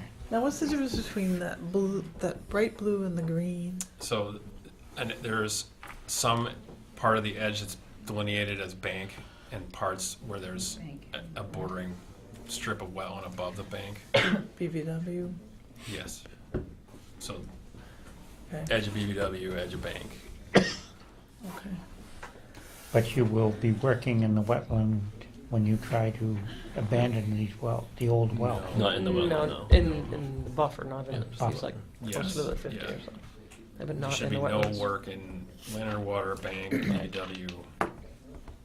Okay. So You're gonna no- back the rig up to the, No core. Well, permit. anyway, it sounds like you've got some reporting to do, so, Right, so no, to the just abandoned continue wells, this. because Oh, yeah, the existing wells need to stay online while they're constructing the new wells, Right, right? yeah. So our next meetings are March 11th and the 25th. Which would you like to be continued to? Let's go. It's up to you. I mean, the 11th, because it's the time, I right? think so, yeah. Yeah, Okay. 11th is fine. So this will be continued to the 11th. I Okay. guess, Thank- okay. sorry. And the Yep. alternatives analysis would be restricted to that work done in the 50. Anything in the jurisdiction, I thought So the it's- alternatives analysis for waiver anyway is for 50. Is in the 50. For the 50. but I think the narrative would be supporting of that We, goes. yeah, we can include everything in the jurisdiction. We have to do this Put more similar in thing for anyways. planning board anyways, so. Okay. You had a question?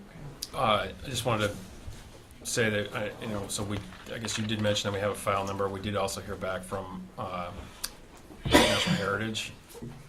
If you hadn't gotten that, Amy, or do you if have that? When did that come in? I can't remember. February 14th. Yeah, I might have that. What'd they I can say? always- Oh, yes, yeah. No adverse impacts, not result in a take. So, and I have the mailing Yeah. as well. Okay. Okay. Okay. Oh, and so need the riverfront numbers, Yes. Yeah, we'll get you that. Yeah. Thank you. which will look really good. So. All right, thank you for your time. All right, thank you. Lake Beaver Dam control? Oh, we're still waiting on a file number from DEP on that, so I don't know unless you have any other questions on it. No. We got all the other file numbers, but Yeah, We'll just keep continuing it. okay. Okay. You'll keep calling Have a them. great day. Continue public hearing, notice of intent, 27 Fort Pond Hill Road. Construction of a single-family house driveway, extension, well, and associated work. Who wants to speak to that?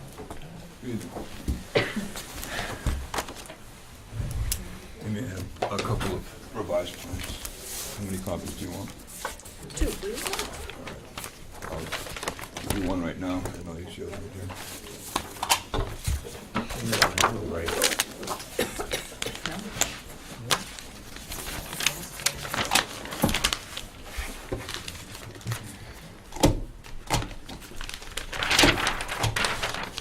This is the original plan. The modifications are the addition of a level spreader at the outfall of the pipe under the driveway, as well as pipe. You get that? Yes. John? Nice to meet you. Which one now? 27 Floodplain. Yep. Okay, so the level spreader. Level spreader, the outlet, some hardening around the inlet with riprap, and then the addition of 2 series of Caltech chambers to collect the roof runoff in the front and collect the roof runoff in the rear, as well as a bit of the overland runoff. This is Sorry, John, what did that catch? Roof? roof runoff, as well as a little bit of the slope runoff. Because of all the lines and the mess that that plan is becoming, this is a detail All right, thank you. at the house. Okay, much better. Spreader, the inlet, some inlet controls, the 6 Caltech 330 chambers, front and rear, with overflow. The way that they'll catch the water is going to be up to the owners, whether they install gutters and downspouts or whether we put a pretty hefty French drain with a pipe in the French drain along the drip line of the roofs from the front and the back. How does that work in the order of conditions when it's either or? Well, the base plan just shows a pipe, the French drain, and then a connection to a header. So, So you need to come back in if they wanted to do something else? We could do worst Or case. add.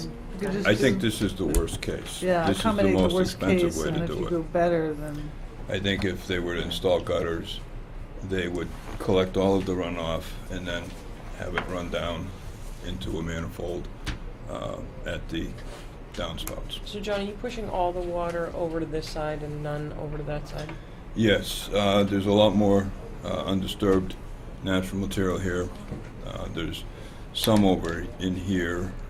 My concerns were that placing these in fill would give us less than good result. So Where's the well head that was gonna get uncovered? the wellhead is here. It has Okay. not been uncovered yet.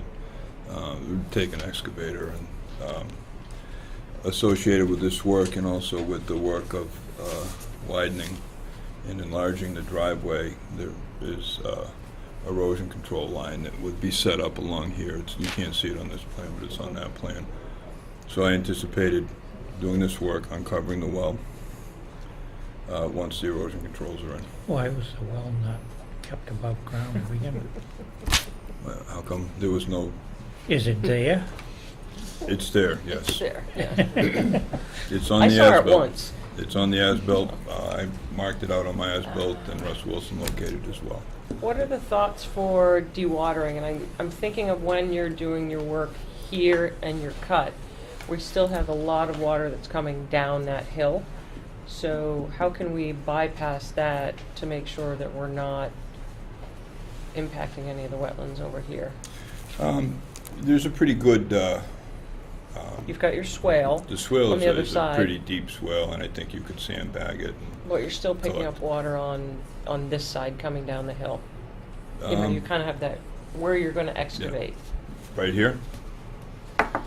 in the Or- driveway. Or right here? Yeah. I don't anticipate any groundwater in here. This is pretty shallow excavation. No, I'm not talking groundwater, I'm talking road runoff coming down that hill, coming down the driveway. If there's a storm.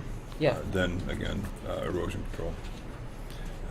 Sandbags, Forever? sure. Okay.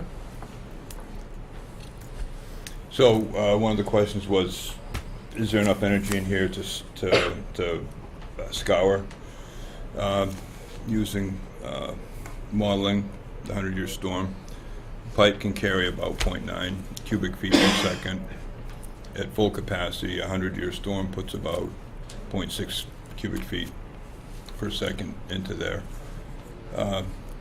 Essentially, a 6 to 8 inch riprap is more than adequate to withstand that outfall. Is that taking into account the pitch of that driveway and the velocity? Because I feel like you're gonna have a lot more flush. It is. It's using the catchment area of about 270 feet of the driveway going up the hill at half of it at 5 and half of it at 6%. So the grade of that driveway is 5%? It's 6% from Coming out of the driveway. yeah, So I mean, out of the garage. out of the garage level, and it's steeper, and then it tails off a little bit, and then it there's a plateau. It's greater than 6%. Yeah, exactly. When you're sliding. Believe Deputy Chief Clancy said he was going to call you. He sent an email. Okay. I reviewed the plans that John has sent along. He and I visited the site last fall. The site is limited, and this is a suitable alternative to what is there now, which is no turnaround, and with the plans attached. Okay.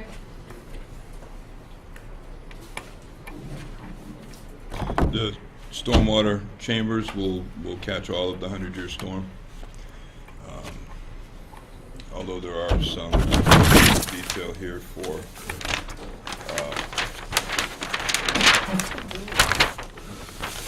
a diffuser.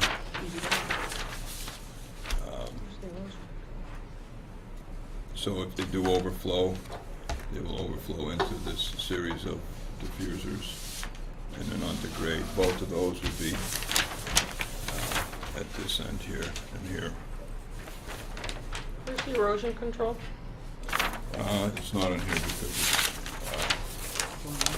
yeah, it's on this plan.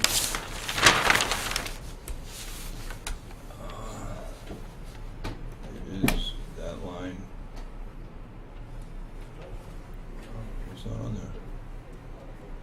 It's supposed to be right on the edge of disturbance. Okay. So, and then do we have And the there's the detail profile right here. of, okay, that's what I was looking at. No, that's not what I'm looking at. Profile of this. Of what you're gonna use for, what that's gonna look like. Do you have the detail of that? In plan view, but not a side view. So. Because that would have to be detailed in terms of what we're using. It's detailed, it's going to be a foot of excavation down to competent material with geogrid as a underlayment and a reinforcement, So can we get, and then a foot of depth of the, okay.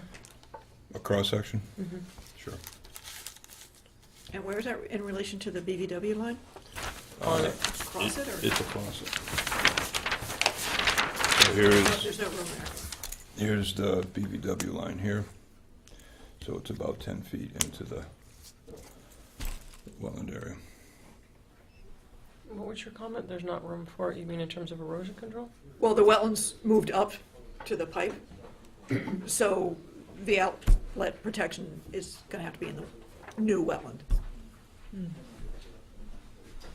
Right, but he still has to show his erosion controls on the sides. Yeah. Yeah, And that- I just wanna make sure you understood that. And then I don't know if we talked much about this work of extending the driveway. It's going to be polycell, plastic containers, you know it? No, I don't.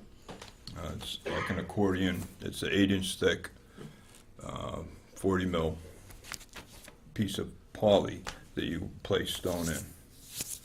So like Oh, gridded. like a Gridded, pool. so it's Oh, a, okay. Is that, yeah. A pool of stone. exactly, so it pulls out, it's very rugged. It will retain the stone. also provide some, And where is that gonna be? that's in this area. Is that detailed anywhere? Yes, that's Is that the detailed. driveway? Yes, that's detailed on the original submission, that, Is that on the plan though? yes, that's on the original NOI submission. The one that,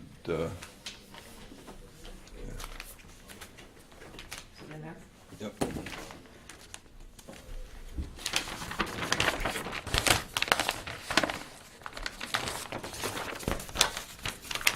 Is there another material besides poly that you can use? That won't like degrade and then shred plastic? There's CMU products, there's cells, there's a lot of other things. I just have concerns about in this These are the climate ones that where it plastic gets will packed get in brittle like a and then rigid Mhm. they'll have a cell. driveway repaired. Yeah. Like it And doesn't plastic shards all pop. over the place and hard to Can you- like, just have some concerns about If that it gets plowed or strategy, It is plowable. it is especially on a plowable? hill. I'm not familiar with the product. I'm not familiar with it. You How familiar? I many, know what it looks how many like, but- millimeter thick? 40 mil. Has it been tried around, has it been used in New England? Mhm. Schedule 40. To give a structural shoulder for driveways that you don't want to have 14 feet of pavement. There'll be a structural shoulder on each side. It's, Can you send Amy, cut just the sheet. specs on that? so Yep. we Yeah, can you see like a that? brochure or something. Yeah. Picture's always good Specs. too. We're not Um, familiar with it. Snow storage, snow plowing, so that, salt sand. obviously that'd be an issue where we're going to prevent plows from pushing down this way, so I was envisioning a couple of boulders or stones. Something Where are to, they gonna plow this? Where's the snow gonna go, do you think? they'll have to pull it back and maybe push it up over into here. My concern was covering over this and damaging that, so. Right. Yeah, cause I envision just pushing over that and then that's just Mhm. gonna degrade. Sure. Do you want to have those shown on the plan somewhere, or are they already on the plan? Well, they're these, but, Okay. Or a note or But something? to call them out to note it. and then there's Other place to plow snow? right here too. On this, There's no way they're gonna pull it back. No, well, they can't be Going down the hill. It's not gonna happen. It's gonna be pushed the easiest, quickest way. You can't push it to the house.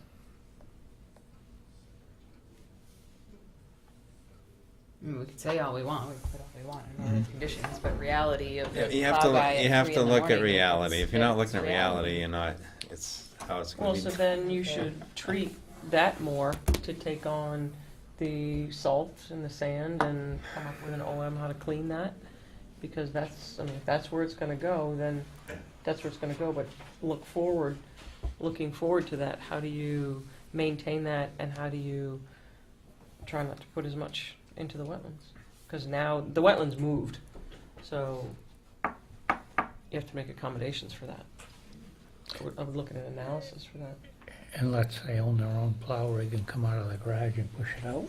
Yeah, but when you That's push not out, you can't go reasonable. up that hill. A snow blower, Yeah. Yeah. I know, but that's not in perpetuity, I understand. it's not reasonable. Amy, to what are your expect thoughts someone to on that? implement.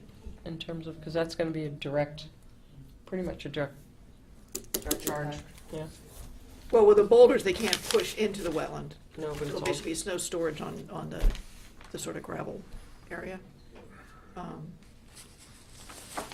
What's the standard condition on, I think once you get enough snow, it's just gonna go up and over the boulders. Yeah. So that's why I'm saying, take into account the cleaning of it now Well, especially if you're plowing and do up it. against them. The trouble is with salt, anyway, even if you had a treatment, it's gonna go into the groundwater, which will go directly into the wetland. There's not much filtration there, even if you put it into the groundwater a little bit. And salt just moves with Yeah, when groundwater. you got the brook down below, it's just gonna take it anyway. Yeah, it's gonna be I really mean, hard. Route 2 is worse than this would ever be, even Right. in town. Well, that's- But this is new, that's existing as well. Yeah, I can't think of any structure that would help, that's the only problem. Something with frag muddies in it to soak it up. Actually, that's not a bad Well, idea. It's not a bad It's an idea to have interesting it strategy. right over- No, yeah. Well, you do have the condition in perpetuity, if you want, of no sodium chloride use. Right. I have it enforced. Yeah. Well, that's gonna be always the issue. I mean, yeah, we Yeah, can if stick there's it on ice there, in I the just ground, they're don't gonna like wanna melt the empty. ice. Whatever product's the cheapest they can get at market baskets just goes electric down. driveway, Yeah, right. it melts. So he has things, John has things he's gonna add onto Snow. the plan. See something? No, I'm just wondering if there's expansion of the driveway that can happen to accommodate snow storage. Is pushing it directly into a wetland's a problem? You'd have to open up the area as you go down on the left more, or open up the hill on the right above. Yeah, I'm really wondering steep. how much water comes out of that hill. Yeah, you gotta Out of seep- it, just out of you it in groundwater veins. seep it. Oh. But it's gonna go into that ditch that's there on the side of the driveway. It's too bad there's not a ditch on the other side. Make one? You'd be cutting into a hill. Oh, But you'd be adding snow storage area. Because the hill is pretty high comparative to the road. Where would that? Are you able to use Just any more of the work fill in that's the, in the hill for the expansion of the driveway? Yes, there's quite a bit of cut over in here. But I mean, is that something that's usable fill to do the Mhm. expansion, or is it just No, that'll just be, glacial till? that's just till that will be taken out, and this will all be crushed gravel.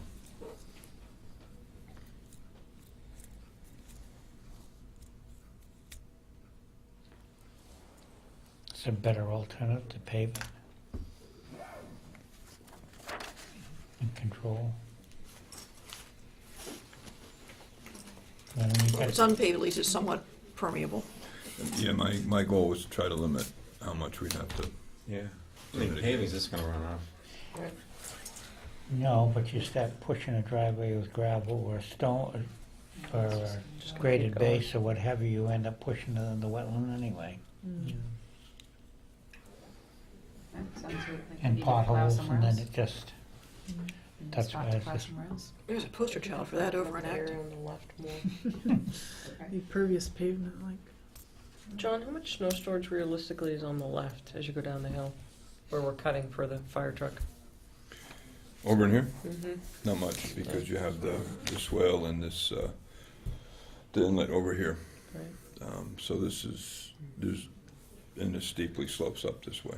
and how much, where's the property line, so you're not getting on somebody else's property? It's up top. There are two easements that allow for access, so that's not much of an issue, but the grade is a bigger problem. There's better storage over in here. On the right side. Yeah. If you can get it there. So you'd have to cut, or you'd have to have a plow-off area. As you're going down the hill, have one cut out.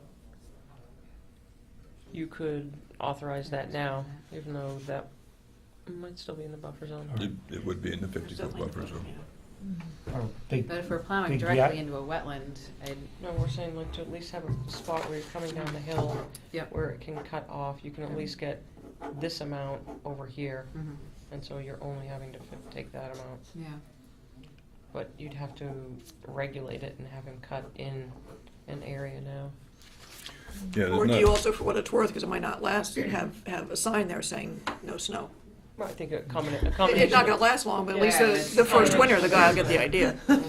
I would encourage a Kinda side cut, Empty. so they could, Yeah, definitely need a snow solution. You can't plow it directly into the wetland. you need something. You need something, but I just 2 a years glorified after big it's garden tractor with a snow blower on Okay, it. so. Seriously, that would, Right. write that down. So, I would like to at least see some alternative to try and get some of that snow above, at least halfway up. And then, John, you have a couple of things that you're gonna add on to the plan, and erosion control, side cuts on some of these. And DEP had a couple comments. A previous order of conditions was issued for this in 2006, which I'm sure has expired. I haven't looked at it recently. The applicant should submit a request for certificate of compliance for their previous filing prior to the issuance of a new order of conditions. What? I know, Oh, to close out the other one? to close out the other one. Okay. I would always make it a simultaneous Yeah, thing, I think that's fine. because the old order of conditions get a certificate of compliance, almost saying the work wasn't done. I would just say Yeah, it it's expired. kind of a weird- It was our assumption that they had expired anyway, so. Yeah. Erosion control should be clearly shown. Yeah, Um, we got that.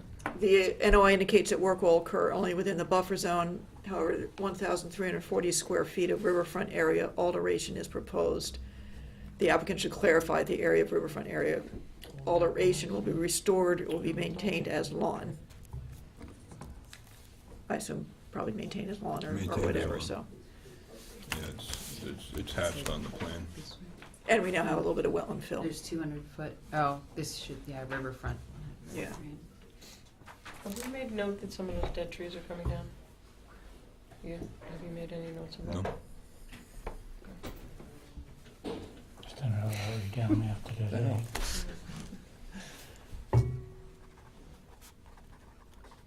So that means when they wanna take those dead trees down, because it's in the wetlands, that they would have to come back? So John, if you just give me something in writing on the riverfront area, what it's gonna be like, what it is now, what it's gonna be. Right. Email's fine.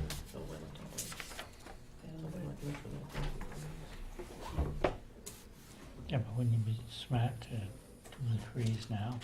Right, but he's just representing the owner, not the buyer. Right. Okay.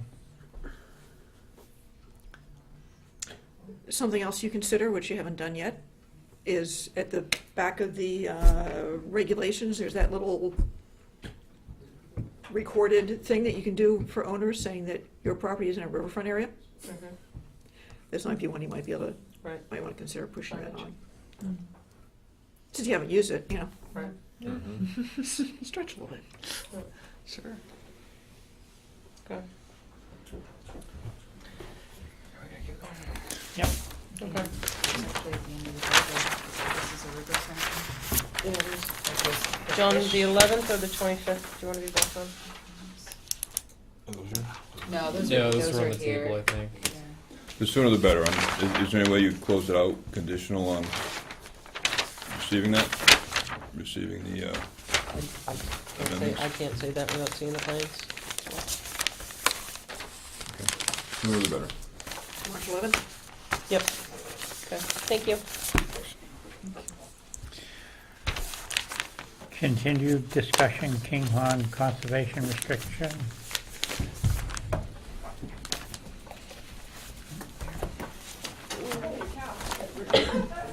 Was that the property of already?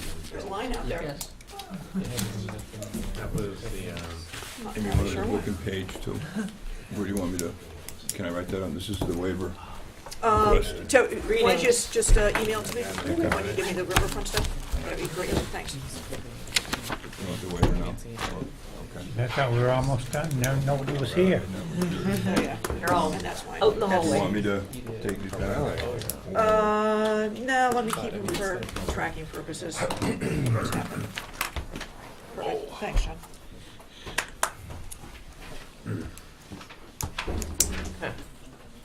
So good evening, everyone. Good evening. Again, I'm Ray Lyons, this is Joe Kinghorn, and as we had told you last time we saw you, it was our hope to be able to come here tonight with arrow the I's dotted and T's crossed from everybody involved, and that is what we have. We have review by you, by town council, by Natural Heritage, and by the Division of Conservation Services. I even have an official letter from DCS saying we are You have that?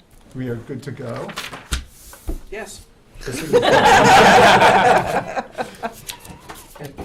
So I have 2 copies of the approved CR. I'll ask you to sign both of them, and I'll ask you first to take a vote If there's, actually, I should ask, are there any questions before I ask think you? we're good. Let's you just good? wait, she'll be right back, she's Sure. going to the bathroom, so Okay. just have discussion, so that way you can have everybody here again in Mhm. minutes, so. So the language that you talked about last time, you're okay, are you okay with? The one thing that I was not happy with, DCS, bless their heart, came up with a very elegant solution to it. Okay. And they added the words "or neutral." So if there's an amendment needed, it can't detract from the conservation values, or it has to be neutral to the conservation values. And that satisfied me, because this document stays in place for a long time. And I've worked with conservation restrictions that are 20 and 30 years old, and understandings change, circumstances change, and sometimes you just need to do something so you can deal with the thing. It doesn't necessarily add more land or whatever. So they came up with language that allows you to do a change that is neutral on conservation values. And really, that addressed my concern. I sent them a very nice note, because it was an elegant solution. How do we address the ATV driving area? So the motorized vehicle section is now a separate paragraph, and it says that, well, why don't I just pull it out and read it to you?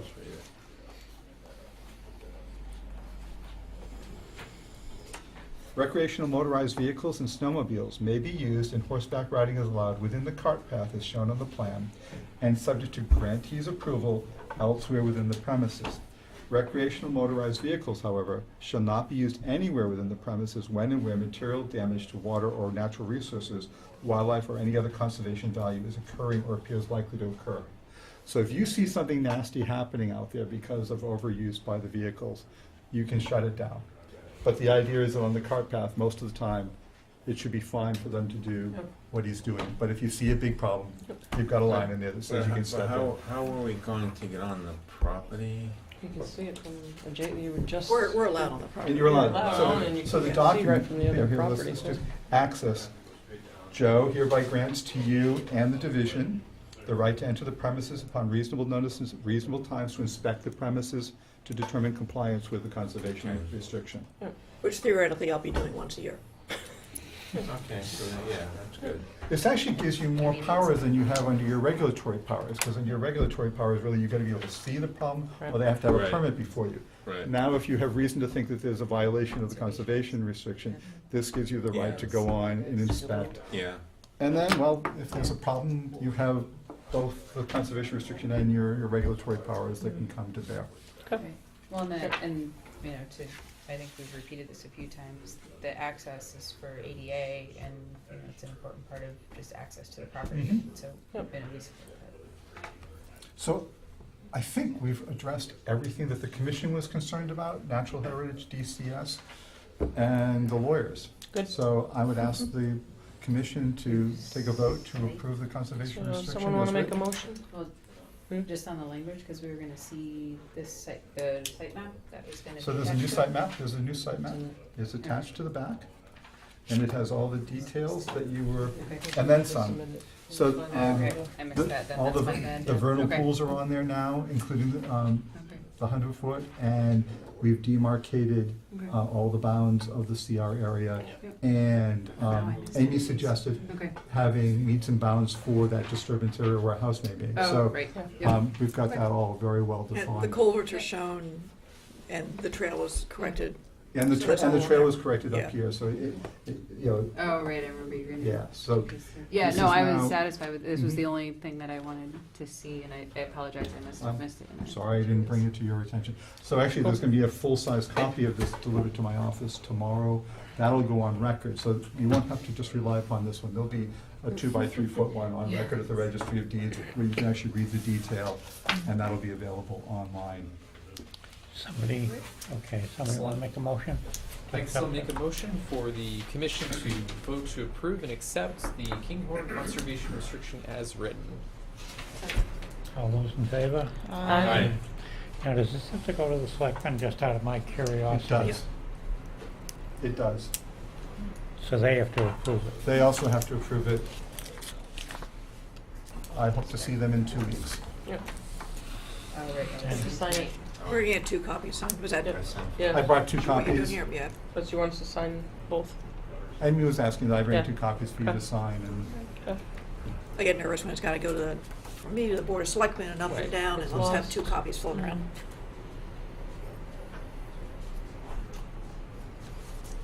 and I'll be acting as notary, so I'll just be asking all of you to verify this is your free acting deed.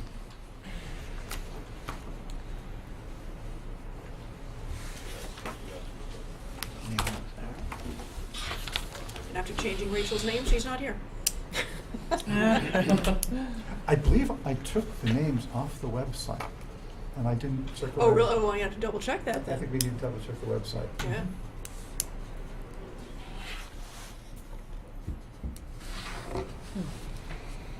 Good luck with selectmen. I think it'll be, I don't think you'll have any problem. I shouldn't, I get to go in and say, town council signed off, you guys Yeah. have signed off. It's a Is formality, that everybody? but you never know until it's done. That is very true. Yep. Now, does Rachel have to come in and I don't sign want this it. separately? This is the case where I don't get it. Nope, she does not need No, to sign you it. have enough. There's All a the quorum, you signatures. don't have to. Yeah. Okay. All right, I think I heard everyone say this is their free acting deed? Yes. Yeah. All right.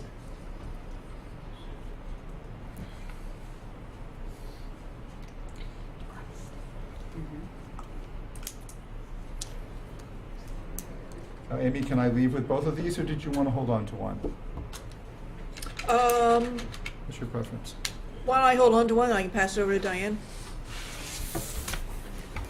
So the Board of Selectmen signature page is in here somewhere too? Yes, Okay, it's actually going to be page 14. all right. I won't hold on to this for long, I can pass it right on to Diane for the Board of Selectmen. Great, and I'll show And you'll up with have this one yours. as well, and great. Cool. Thank you. Thank you Good very luck. much, everyone. Okay. Thank you. Thank you. Take care, enjoy. It's nice to see your project go to a good place. Now, I did have one more administrative action. There's been a request about getting an occupancy permit over at 886 Colonial, so I'm wondering if we could squeeze her in, because she's been waiting patiently, or maybe not so patiently, but at least quietly. Taking your golden back here, it's totally fine. I didn't meet everyone last time because I think last time I came we had some illnesses, There's a so bunch of people sick. I will bring it back up to speed if you want me to, but my name's Liz Hohenschel. I own 86 Colonial Drive. It's a property I've owned for a while that I'm hoping to get a tenant in on March 1st. There's an order of conditions that you guys had come up with my husband that I didn't know about, that Amy had brought to my attention maybe about 6 to 8 weeks ago.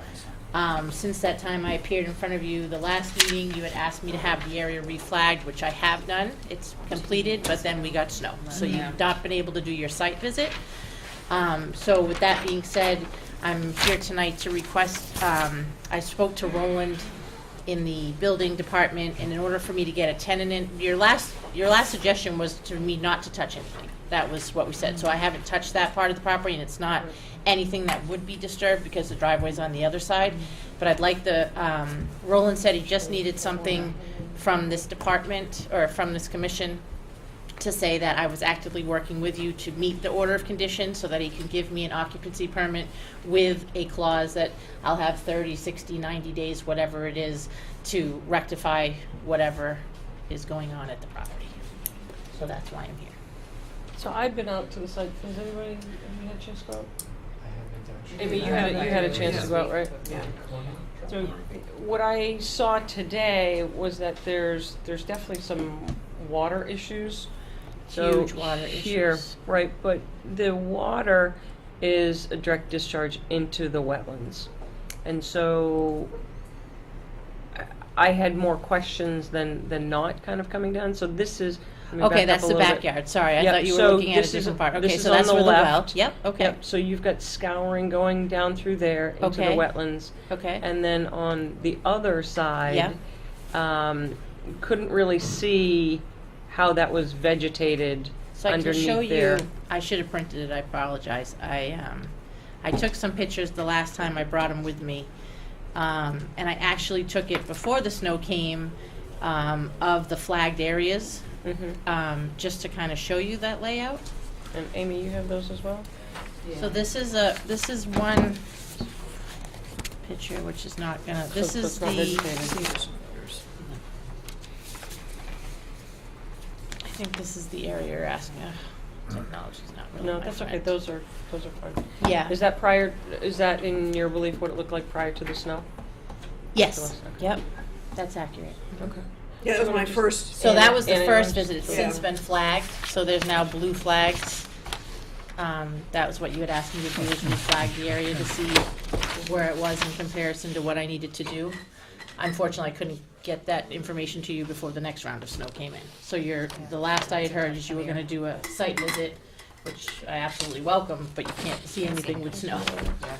So, I do have a horrible runoff by that picture from other neighbors in the town, other neighbors on the street, where it's actually coming from where the mailboxes are at the corner of Worcester. And I have been in touch with the highway department to see if I can because that's a lot of my problem, is that water that's coming down that road, which is so clear. from Right, all but my- that's, but that's coming into the wetlands, so that's on your property. So that has to be rectified. Okay. I don't know the steps to do that, so I surely welcome whatever I need to do. But obviously, I'm at a standstill at the moment until the weather clears and we can decide what it is you want to do. This is the road, this is the water just coming down the road, is what I tried to take from the front of the vehicle to show you. And then the wall is. And, the and wall what, is what I wall. believe, I think this is pretty much where the ditch is on the property line. Yeah, this is the channelized ditch that you see right there. And I believe all this wetland has been filled. Right, so I did, as I mentioned before, when LELD came out to put the power, which is on this side of, if you're street side, if you're on the right side, the top corner, the truck sunk. So they had to bring out another truck to pull them out. So I had big rivets. So I did top dress that with loam. Again, not knowing that was wrong. So totally open to fixing it, but I really have no idea how to do it, so. And I think the last we talked was a site visit and then sort of coming up with a plan to fix whatever it is that's wrong. Yeah, that's where we got to with. Yeah, so the question for tonight is as much what to do about the occupancy permit as Right. an enforce an order and restoration, which is gonna take more than 120 days. Oh, yeah. No, that'll be longer, especially like with So the we just weather need a and- letter saying you're working Then I'm just towards- working with you, like I've started the conversation that, you know, Yeah, I That's feel it. as though because we've got a direct discharge into the wetlands, that I don't feel as though this is gonna be rectified in 120 days. We have to, while you may be in good faith, if this changes hands, we have no recourse. Of Changes trying- hands as far as In terms of ownership? if it's sold or something like Okay. that. So, this is our last means of being able to make sure that you've built it according to plan Okay. and that the wetlands hasn't been altered or negatively impacted. okay. So And the that's- order of conditions were recorded, but they're expired. So there's another little When piece was of the it. house built? Just this year. I started it in May. I had no idea it was going in. The order of Yeah. conditions was from, I scrolled this down, my other, but it's expired, even with the Permanent Extension Act, it expired, so it's, the number is 665, 204-665, so this is sort of old. Yeah, so I think that as plan's I, dated 2009. yeah, and that was the year our daughter was diagnosed with cancer. So then we took a break, and then my husband passed away from cancer 3 years ago. So there was You've personal picked- issues you've that, picked up a so project that I've you sort didn't of just really picked know up, anything yeah. about. I didn't So we know should have anything about extended it this. before we opened it. So it expired, so everything that was being done was unauthorized at that point then? No, Well, but the original order conditions, I think, allowed Right. more. But it Work. expired. It expired, so Well, it wasn't, so everything yeah. new is, Yeah, so the work So was I done think- without a permit. Paperwork-wise, and enforce an order with maybe another notice of Right. intent for the restoration is how to get I past think it. that's the only thing. I think that's it's really- But the question is the occupancy permit. Right. Do I sign off on it or not? I think you can. There have certainly been occupancy permits that have been signed off Yeah. when there's no certificate of compliance, which is basically what this needs to go. This is a pretty big lift to get this ready for certificate of compliance. Is it occupancy of a tenant or It's a single lady that's gonna be renting it. It doesn't, So it's, you can't. it's gonna it stay in your No, I'm name. Yes, concerned sir. about ownership of the property, though. The Right, ownership but is not gonna you can't look at it like that, though. So you could be into the fall, and we still haven't rectified the wetlands that's been covered over, or the drainage issue as we go into the spring. That's the challenge. If there's issues with the road, then come the spring, everything that you've tried to do could potentially get impacted negatively. So like the water that's running down the road, we have to make sure that the wetlands is going to be protected from that. Although she said that she's just renting it, it's gonna be in her It is- name still. Yeah, I have this is how I'm gonna feed my kids, so this is a So it's not huge thing for me. It's you not know. an issue of. I'm not of selling the property. Yeah, in a any new time frame. owner and having to address the issue under a No. new owner. Hey, can we make it so that she can't sell it until if everything is rectified? Well, she can I rent don't it think- I out. think you can do that. Legally, Hmm? you can't do that, Yeah, Jim. you You can't. can't, You you can't can't do do that. Can I sign something You can that says have- I you won't can't. sign it? You Maybe, can't. you might be able to have an enforcement order and ask for the enforcement order to be recorded. So it'll be very obvious if she does go to sell it, that there is an enforcement order on that Right. property. Because I think that's the only way. And once it's rectified, it would be. Then it'll be lifted. Just got it. I think the easiest way is put specific dates in the enforcement order and try and keep the project moving so we can just get it done. Yeah, and unfortunately, Needs I'm not to even be sure what to done. put in the enforcement order at this point.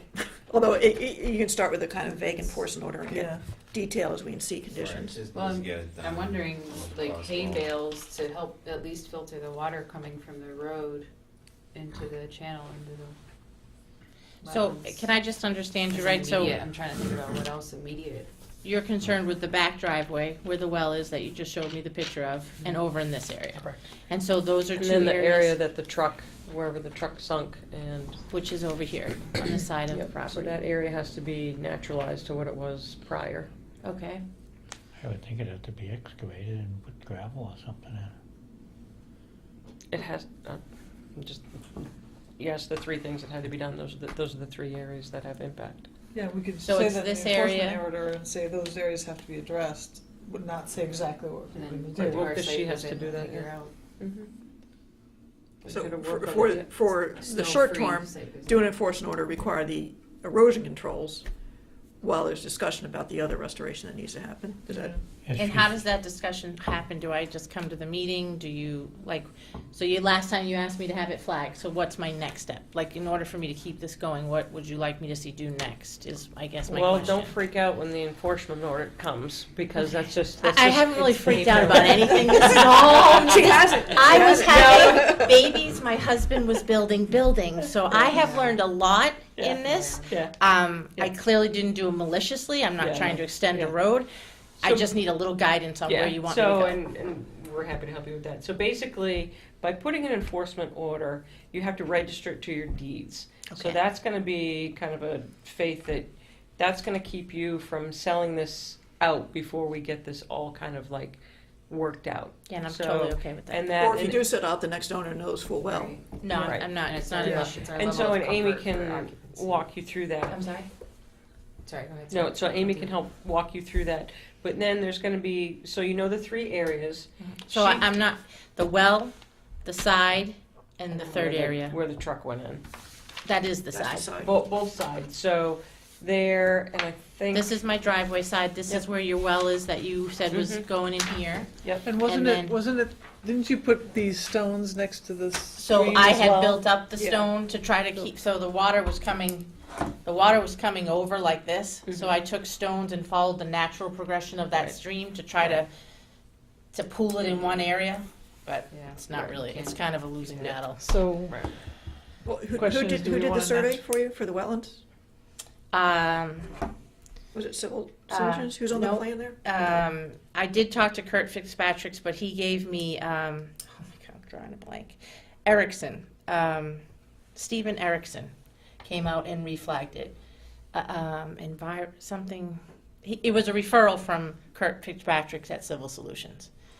So that's who I use. I can forward you that from. Okay, because I say that that's probably going to be your next step, is talking to an engineer or wetland scientist combination. And figuring out a plan About on the how to the rectify this restoration. area and this area. So Yeah. when the wetlands got And the flagged, did anyone go back out when there wasn't snow cover? to verify those They should have flags? been back surveyed. They hung those flags that are shown on there, right? Correct. Yeah. That's what you asked me. He to do didn't last flag time. the wetlands. They just back surveyed the original wetland flags. Oh, So, Confirm sorry, where I'm they saying- used to be. yeah, yes. Yeah. okay. That was kind of our beginning step, is what we had talked about last time. That's where we had to start before we could talk about Do any you solutions. already have your as-built done for the house? I do, but I believe that Amy brought out, it's different, or it's been affected by what I did over here. Right. So, Right.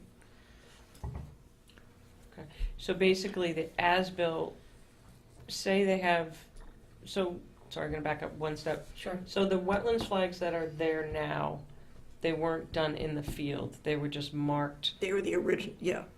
Okay, So that way we can, once the snow goes away, we can see if it's still wetland or not, okay. Mm. which I don't believe it is. And did they also, would they also flag the bank, I haven't seen it, I don't think previous so. bank? I don't think so. Actually, it doesn't I show think up on some there. of it is gonna have to be working around Mother Nature, so that once you can get no snow cover and you can see some vegetation, to kind of look at guidance of I think you if need you have to engineer- rehang the flags I or. think you need to have a full engineered plan that describes You're gonna what need to do, grading, soils, vegetation, I mean, it's gonna be, unfortunately, but that's Yeah. where you're headed. Whoever did the house could potentially do that. Who did which I the- think is Civil Solutions, so. Yes, Kurt, I don't know. Yeah. I've had a lot of people, so I'd have to go back, but Yeah. I know Kirk, so Yeah. I will certainly ask and Yeah. get whatever I So need to whoever do. did the house, I Yeah. mean, they have it all on their computer, so it's nice to kind of stay in-house with someone if they can help you. Okay, yeah, like I said, Kurt had referred me to this gentleman, Mr. Erickson, so Okay. I had just said I needed the flags done, and I was trying to get it so you could do a Sure. site visit. Yep. And that's where I was at. Right. And then in trying to get a tenant in there for Right. March 1st, because Okay. I got mouths to feed. Yep. You know, what can I do?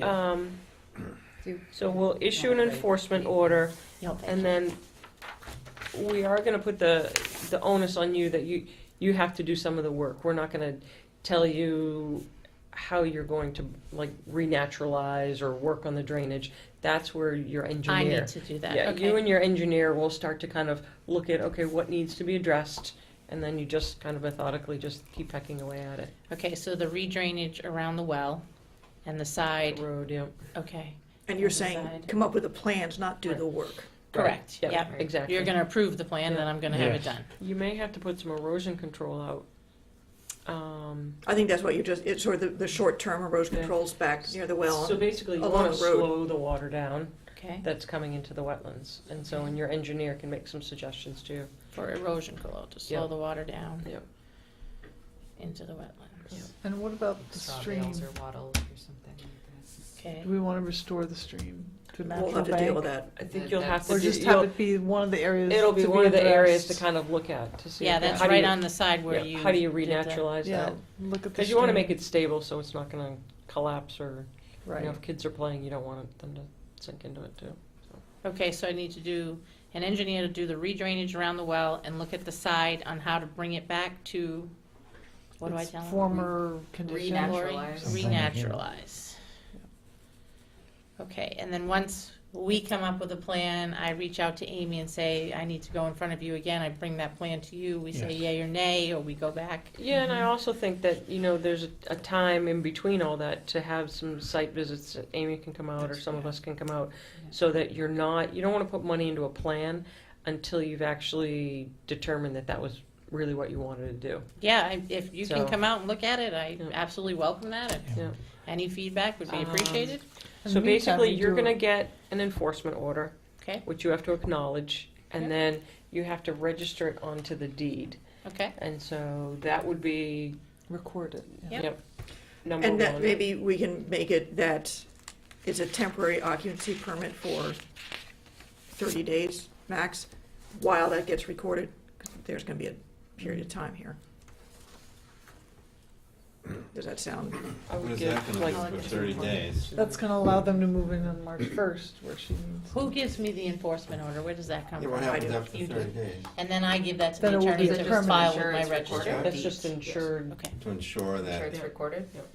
And Is so, that and the then If you'll. it's a temporary occupancy permit and she doesn't get it recorded in 30 days, the occupancy permit's Right. gone, then you got a problem. Yeah, we won't have that problem. Another That problem. makes sense. So then once I acknowledge the enforcement order, and once everything is complete, does that get lifted off my deed? No, once you get all the work done. Correct. Yes, once all Yes, the work okay. done, everything's vegetated, so really you're looking at a couple months. Okay, that's So, fine. I just yep. didn't know what long-term I was looking at. Exactly. You're looking at more than a couple months. No, I meant to say when It'd be- spring comes. You're a looking couple at like months. Yeah. 3 to 5 years, probably. But if I get it recorded, it's Yeah. attached To get a to my certificate of deed, that's compliance, it's 3 to sufficient 5 with you years. guys, that I can have her live in Yeah. there, and then I just go with the Yeah, just engineer and keep I go going. there. Okay. Yeah. Realistically, to stabilize it all, it could be 2 years.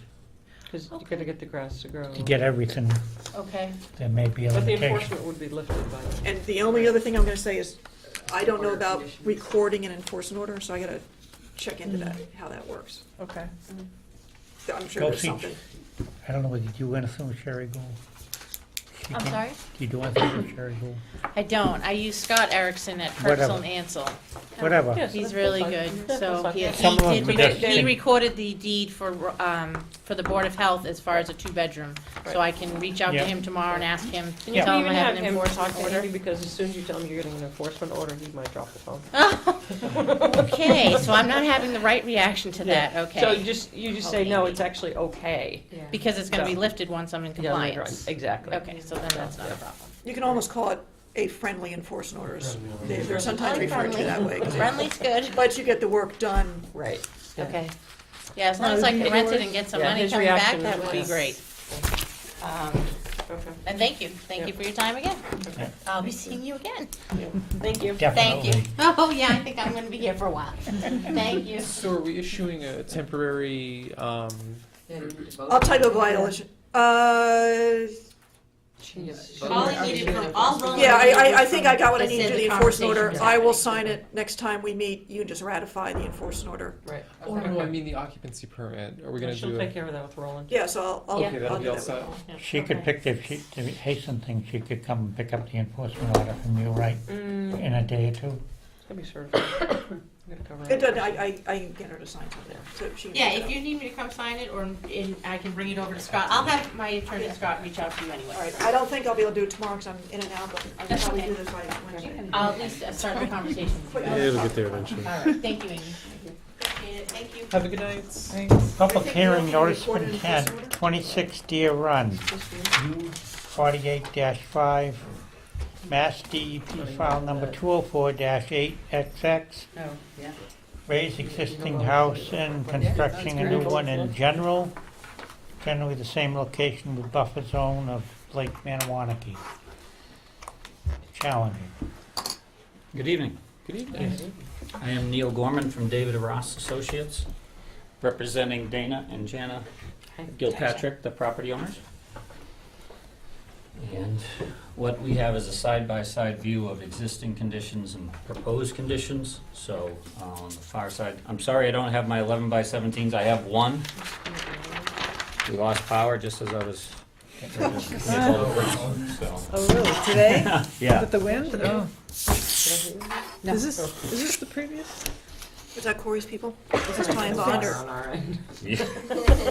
We like having the road. Yeah, exactly. Got it. So that's fine. Okay, so existing. And maybe proposed. while we're talking too, I can pass these around. Here's some photographs of the site. Just some little, I have one copy of those. You can maybe just glance through them. But Okay, so let's just kind of walk us through. okay, so here's Deer Footprints. Run Road, Yep. and here's the lake on that side. We have the property here, which is roughly 17,000 square feet, more or less 0.4 acres of land. Are we doing a new septic as well, or just the house? No, the septic is existing. It's under today's code, so that's located here under the driveway, Yeah. and the existing tank here in the driveway. Okay. Deer Run Road is a gravel road. The driveway is kind of a, circle driveway here. That is all gravel as well. An island of trees. There is a stone fireplace in that location. The existing dwelling is located here. There's concrete walkways that go around the side of the house. There's concrete stone stairs going down. There's another concrete patio existing here, and then wood stairs going down to the water. There is a Sorry, you said, oh, yeah. wood stairs going down to the water. There's an existing shed here that straddles the property line that's gonna be really relocated as part of this project. And there's also an existing shed down here on the side of the hill going to the water. So, as you know, the dashed yellow is your 50-foot buffer zone. The solid yellow is the 100-foot buffer zone. There's also a wetland system out in the woods across the way from the property. The 100-foot buffer from there just gets to the roadway, not onto our property. But just wanted to make sure that we had shown that on the plan. What are these white things? Those are just contour labels. Oh. So they're just kind of masked out for the existing topography. All right. So we know where the existing topography is. The stone walls are at the back of the property here, and on the sides, they're stone and mortar retaining walls. You'll see some pictures that are passing around what those look like. This hatched area is an existing concrete patio.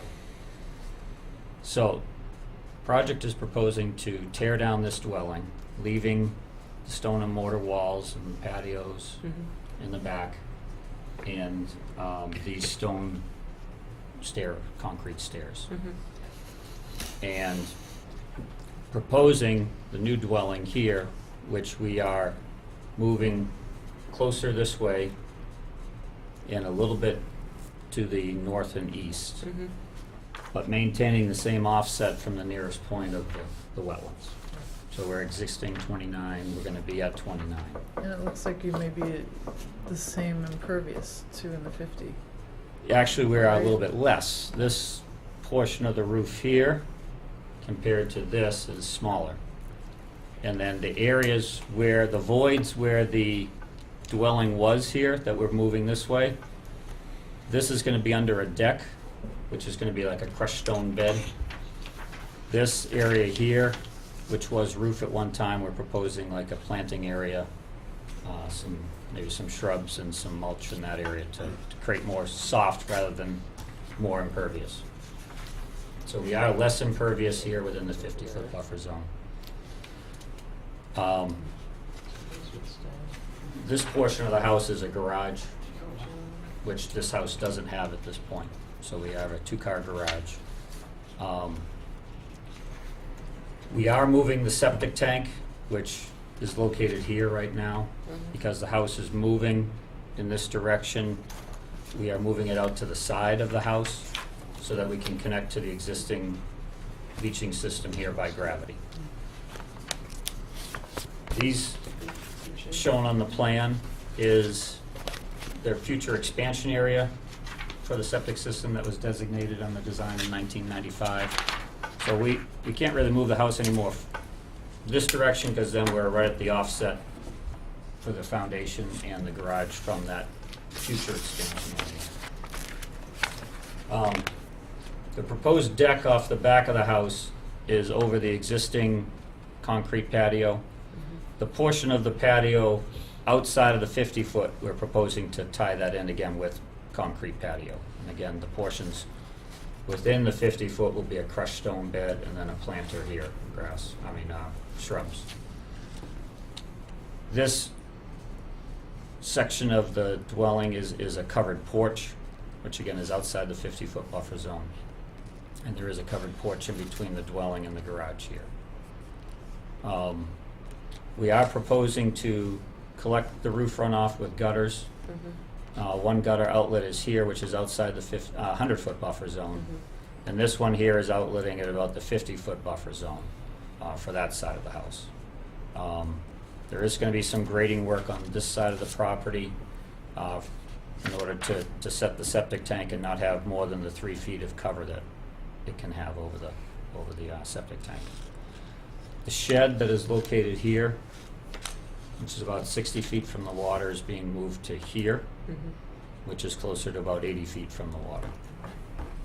Now this shed What is is going to that stay. terrain like over there? That Just they're excavating for It's wooded? It's a little bit of a slope, and it's not trees. There's just some vegetation Okay. in that area. We've pointed out this cloud here will be the temporary stockpile of excavated materials, which is outside the 100-foot buffer zone. So when they dig the excavation for the foundation hole. We do have snow storage area over in here and in the island here as well, which are all outside the 100-foot buffer zone. So again, pretty much everything inside the 50-foot this way is going to remain the same. We're moving it this way also so we can keep the integrity of this stone and mortar It wall. looks like it's in good shape. Yeah, based it's on a your beautiful pictures. wall. Yeah, it's beautiful. So moving in the house away from that when they excavate around and set the new forms will give them a little more wiggle room as well. Your roof space, now that you've got the covered porch, are you greater? What are your numbers like compared to existing? I have those for you. And I put them in the waiver as well, and I just want to bring to Amy's attention, I have one correction. I transposed two numbers. So, existing conditions right now, we're at 2,800 square feet of impervious on the site. Mm-hmm. And we're proposing to be 3,720, so there is an increase of 920 square feet That's over the entire site. on the entire site. What about in And that- the 50? Within the 50, we are going from, it's actually, we're reducing by 85 square feet, Okay. which is this portion here is now just this portion here. So it's 85 square feet less. This existing conditions, the gravel driveway, I separated out from impervious, just to know the number. We are at 4,750 square feet of gravel driveway. We're reducing that to 3,735. So it's going down 1,000 square feet. Okay. So the area that the shed was on, where that's being moved, what are we doing here? Is this being naturalized? It's going to be... That's just sitting on blocks now. So Okay. it's just gonna be lifted up and moved over there, and that'll just be grass when we're done. So what is Because the? there's lawn there now. What's the total? I may have missed it. The total square footage of the new versus the old. For the house? Yeah. The house itself is,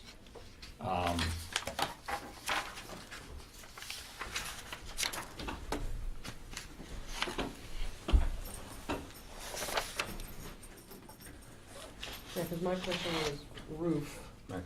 So, and then more roof, but less in the 50, the first 50. and less gravel driveway, if that matters.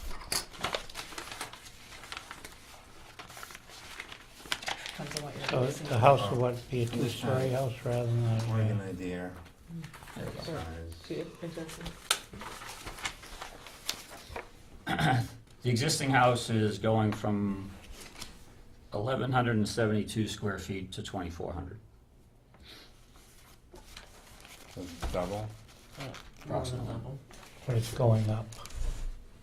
Probably, is that gonna be on relatively the same foundation size? Which No. is the second story? No, the footprint is, Extending back. the footprint of the foundation is going from 1,172 to 2,400. But overall impervious is going down. Overall impervious is going up by 900 square feet. Right. Oh, right, Except yes. within the 920. 50, it's going down. Yeah, in the It's 50 going up down. 920. The impervious within the 50-foot is being reduced by 85. Yeah. So, someone had asked that earlier. So we do obviously, we have the issue of the new construction within the 50. Mm-hmm. That's the elephant in the room. Right. Which I've requested a waiver. Well, all right, we can look at the waiver. But we need an The idea of alternative. Where's the the waiver? idea of the bylaw is not to go into the 50 and request waivers because you're trying to get that approved. The waiver is kind of a last stopgap measure. That's not, Even To for be existing used. developed properties already? doesn't matter because We're you're tearing it down. tearing it down. That's the It'd be problem. one thing if you kind of like You're tearing it down. remodel. So basically, we consider it new construction. Under what grounds are you asking for the waiver? Is it, like, what do you cite? You know how you can do public health? So what's your basis? That's a good question. Well, it's an existing dwelling, an existing developed property, existing disturbed area, and we're redeveloping in order to meet the requirements of zoning for property line offsets and so on. So we are basically tearing down an older dwelling from the 1940s that is certainly not as efficient as a new dwelling will be. And to remove that old dwelling that's been in the family since the 40s to accommodate the family that's there now. You know, we're increasing a little bit of living area, but primarily the extra 1,000 square feet of rooftop, half of that is the garage itself. So again, we're not any closer to the water. We were conscious of that. We're conscious of all the stabilized area on that slope to the water. And as you can see from the pictures, that's a very stable wall that's there now in great shape. To move, to sacrifice that 50 foot, which we're already there, we're minimizing it as best we can and I mean, moving it away. we wouldn't ask you to remove what's already there. What we're saying is if when you're building a new part of the structure, Right. that would be the work that we'd be But looking at. to build a new structure, you're gonna wanna build a new foundation. So are you building a new foundation, or are you using the old foundation? We're building a new foundation. Yeah, so they're excavating the old So one. we're gonna be excavating, but in order to, even if we were to keep it on the exact same footprint, you're gonna put a new foundation in there. Because this is from the 1940s. This isn't Is this? to today's standards. What kind of a foundation is under it? Is this sitting on pilings or is it a cement foundation? I think most of it is cement. Block. Block cement. I mean, if you're asking for a waiver, did you do an alternatives analysis for not having anything in, new construction in the 50? It would be sacrificing that portion of the house that they would like to have, because it's similar in shape that they had there now, and It's just something you need to show us, Yeah. because we need to hold the line on the 50, because if a developer came in with new development and started putting houses within the 50 for the same reasons you're saying, that. but we have an existing dwelling there now. We're minimizing it by 100 square feet of roof. I mean, we're not expanding our disturbance within the 50 foot. We're lessening it. We understand, but if you raise a house and you're building an entirely new foundation, Correct. you have options not to build in the 50. Then it's almost like you're building a new house without, you know? We're trying to build a better house rather than building on the exact same footprint. We have our right to, yes, by your bylaw, we would have the right to build right on that same foundation. Right. But obviously, that foundation is not applicable to today's building code. They're not gonna let us build on that, a new Okay. structure. All we need is an that you've looked at options not to build in I'm the saying 50. we, That's not all we need, that's one No, thing I- we need. But that is one thing we need. so you're basically telling them that, yeah, you can go along with this project, but you're not gonna have that portion within the 50 feet, even though they Well, have I think, but it. if you look at it, if it was a new portion, you wouldn't even get half of this in there, because you're looking at the 100-foot buffer. We really regulate to the 100. It's just that our bylaw has no build within the 50. Understood, So the whole thing is in the 100. understood. And the impervious impact within the 100 has increased. I mean, so But roof it's- runoff is a non-contaminated runoff. We're not, I mean, we're really looking at the entire project within the 100, if you really want to call a spade a spade. just trying to help this poor family build a house Well, on I their mean- property that's been in the family for 80 years. So the An intent. old We're not, decrepit home that they The want to intent of We're the not- bylaw is to protect the resource. The resource is the lake. There's grading that goes down to the lake, so which is going to remain the same. any impact on the property or any development on the property runs off to the lake. And as you are obviously well aware, our purview is to protect the resource, and so the bylaws are there to help us protect the resource. Right. And But you're so hurting these poor- therefore, You know, and there are provisions for, you know, hey, things were done differently back in the day. We have this structure here, we need to repair something, we need to do, you know, some sort of minor something, or, you know, that type of thing. But I, you know, kind of echo what Anna said, when you are removing the absolute entire thing, you have options. And the disturbance is not insignificant. The increase in the structure within our jurisdictional area, which is the 100-foot buffer, is also not insignificant. And, you know, we just heard from our water department, they need to replace our wells. They need to do an alternatives analysis to get the waiver. They need to do it too. Yeah. It's just part of the waiver. And so there's really no way around that. And it's a narrative of, hey, we looked at this. Hey, it's important to the family to, you know, have this portion of the house because, you Right, know, we his can draft that grandmother up. was You like, absolutely looking, you know, I can. mean, You're whatever it doubling the is. square we need footage, you're to- going from 1072 to 2400. So I think when we look at the impact in 0 to 100, we have to be conscious of that. So And- I just don't want us to get hung up in the 0 to 50. Then we Right. really we have to look at the big Well, picture. 0 to 50 is where it starts, and then get into what you're talking about. Whereas how can you You have to get out justify of doubling it. right get out of the Yeah. 50? And our hard line is in the Well, 50, it's- whereas the 100, outside of the Well, the 50, roof we line's can't really say 20, it's not no doubling. increase in impervious at all, or whatever. We don't have that in No. our bylaw, so.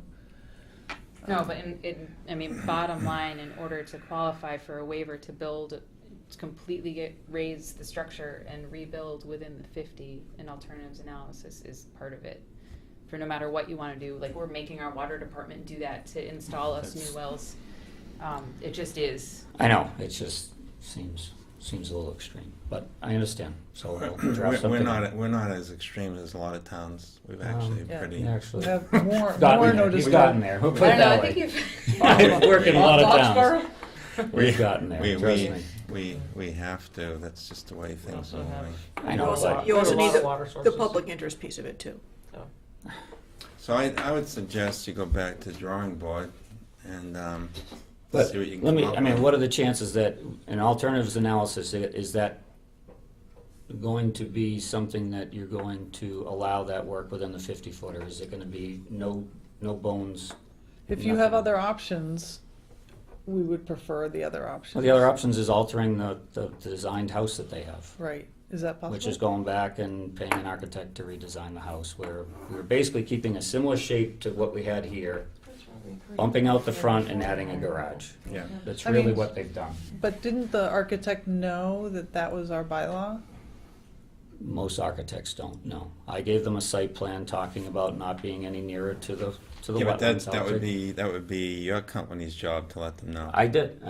I told them, but that I they thought can't by build in the 50. right, but I thought minimizing it and adding some soft space within the 50 would be an alternative to asking forgiveness to work with. You really should have come in. What we do encourage is that you come in and talk to us and Yeah. bring in before you actually Right, I know. pay an architect to. come in and pay somebody. Just come in and talk to us and see if we can figure something out. There's always a better way of going. Well, it's I think time is of the essence too when you're trying to get a project done. So What, that's what all the understand developers do, that. they come in and we kind of. I know, go through but this they're is- this is talking where like we get big a development. We're yes. talking a redevelopment of an But this is right- existing this is right disturbed on the water. property. Yeah, I mean, they even just have a box and say, okay, I you know. know. You got a couple of things. You're on a lake. You're in a great pond. We got You're within sand the and gravel 50. out here. It's all sand and gravel. It's all 2-minute per inch perk rates for everything. It's not terrible soil. It's a very, But I very think pervious I soil. think it's coming to a point where you need to come up with a redesign or. Oh, the alternative. I think Yeah. we need the alternatives analysis. Have the architect come in. Well, I mean, it looks like you have a lot of space in the back, a lot of potential we have for our septic something. systems here. We can't move the house anymore forward because we can't move the septic systems that are already located here. Okay, well, that will be part of your alternatives analysis. We cannot do this because of this, we cannot do this because of this. All right. And so this is our only option, or we do have this other option. Right, and then But- once we Well, get it to sounds that to me like your point, only I option mean, is we don't want it within the 50 feet, so redesign the house. That's what I'm hearing. I don't want to come in the next time and say, okay, you got your analysis, but no, we still don't want work in the 50-foot. Oh, Well, you you know. run the risk. You can ask us to close this and vote on this tonight, and then Yeah. you'll hear very clearly where we are. This is part of a give and take. You ask for our feedback, we're giving it to I you. understand, I understand. I will ask to continue the hearing, and we'll talk to my clients, and Okay. unless they want to add something to it now. Would you like to be continued to the 11th or the 25th? We have worked very hard with architects we tried to see if we could build on the same block foundation. We were told there wasn't proper footing on the water side, so that limited us from going up. And then I'm very close between the 15-foot offsets on either side. There's a stone fireplace that my great uncle built that my family would like to preserve, to move it too close away from the lake. So we thought we were, without paying architects to do 3 or 4 houses, we thought we were doing the right thing by moving it back away from the lake and keeping the generic footprint that we were in. Right, but the generic footprint just doubled. Yeah, because we went up the floor and we added a garage, that's true. But I have 2 small kids and hopefully more. And Right. We also have the wetlands to protect. So. It's permitted for a 4-bedroom dwelling in there. They're building a 4-bedroom dwelling, they're not adding bedrooms or flow for sewage. So, okay. Keep in mind, it's not just you. It's the entire town. You know, we seem like we get a lot of people that come in and they just think it's against them, but it's not. It's what the resources are finite, and everyone's coming in and everyone's building more and everyone wants waivers, and then there'd be nothing left. So don't take it personally. They're asking for waivers because more and more regulations are coming on board. To protect I've been around it resources. for 20 years, and the regulations get stricter and stricter every year. Yeah. 'Cause And there's tie more the and more hands of the people. people that own the properties. Well, we There- also there- have impaired waters. There's All of reasons for the all waters are regulations. impaired on the northeast, in the Actually, Lake east Mattawanna of is impaired. Massachusetts. Right. The Towns- water bodies are On well stressed. Yeah.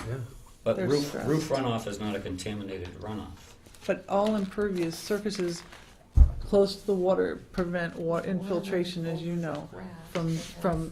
It needs a lot of infiltration to cleanse it before it gets to the water. Understood. All right. Okay, thank So you. we'll continue the hearing. Thank you. If that's all right. Did you say which? Sure. To To March the 11th? 11th We'll go to the or 11th 25. and we'll see what we Maybe can continue. post from there. You can run stuff by Amy too for an opinion Yeah. before you get here. I That called would be them helpful. last summer to get information about what the footprint could do, and thought I did that. Is there anything else, Amy? Is there- Somebody want to make a motion to adjourn? So moved. Second. All those in favor? Aye. Aye. Aye.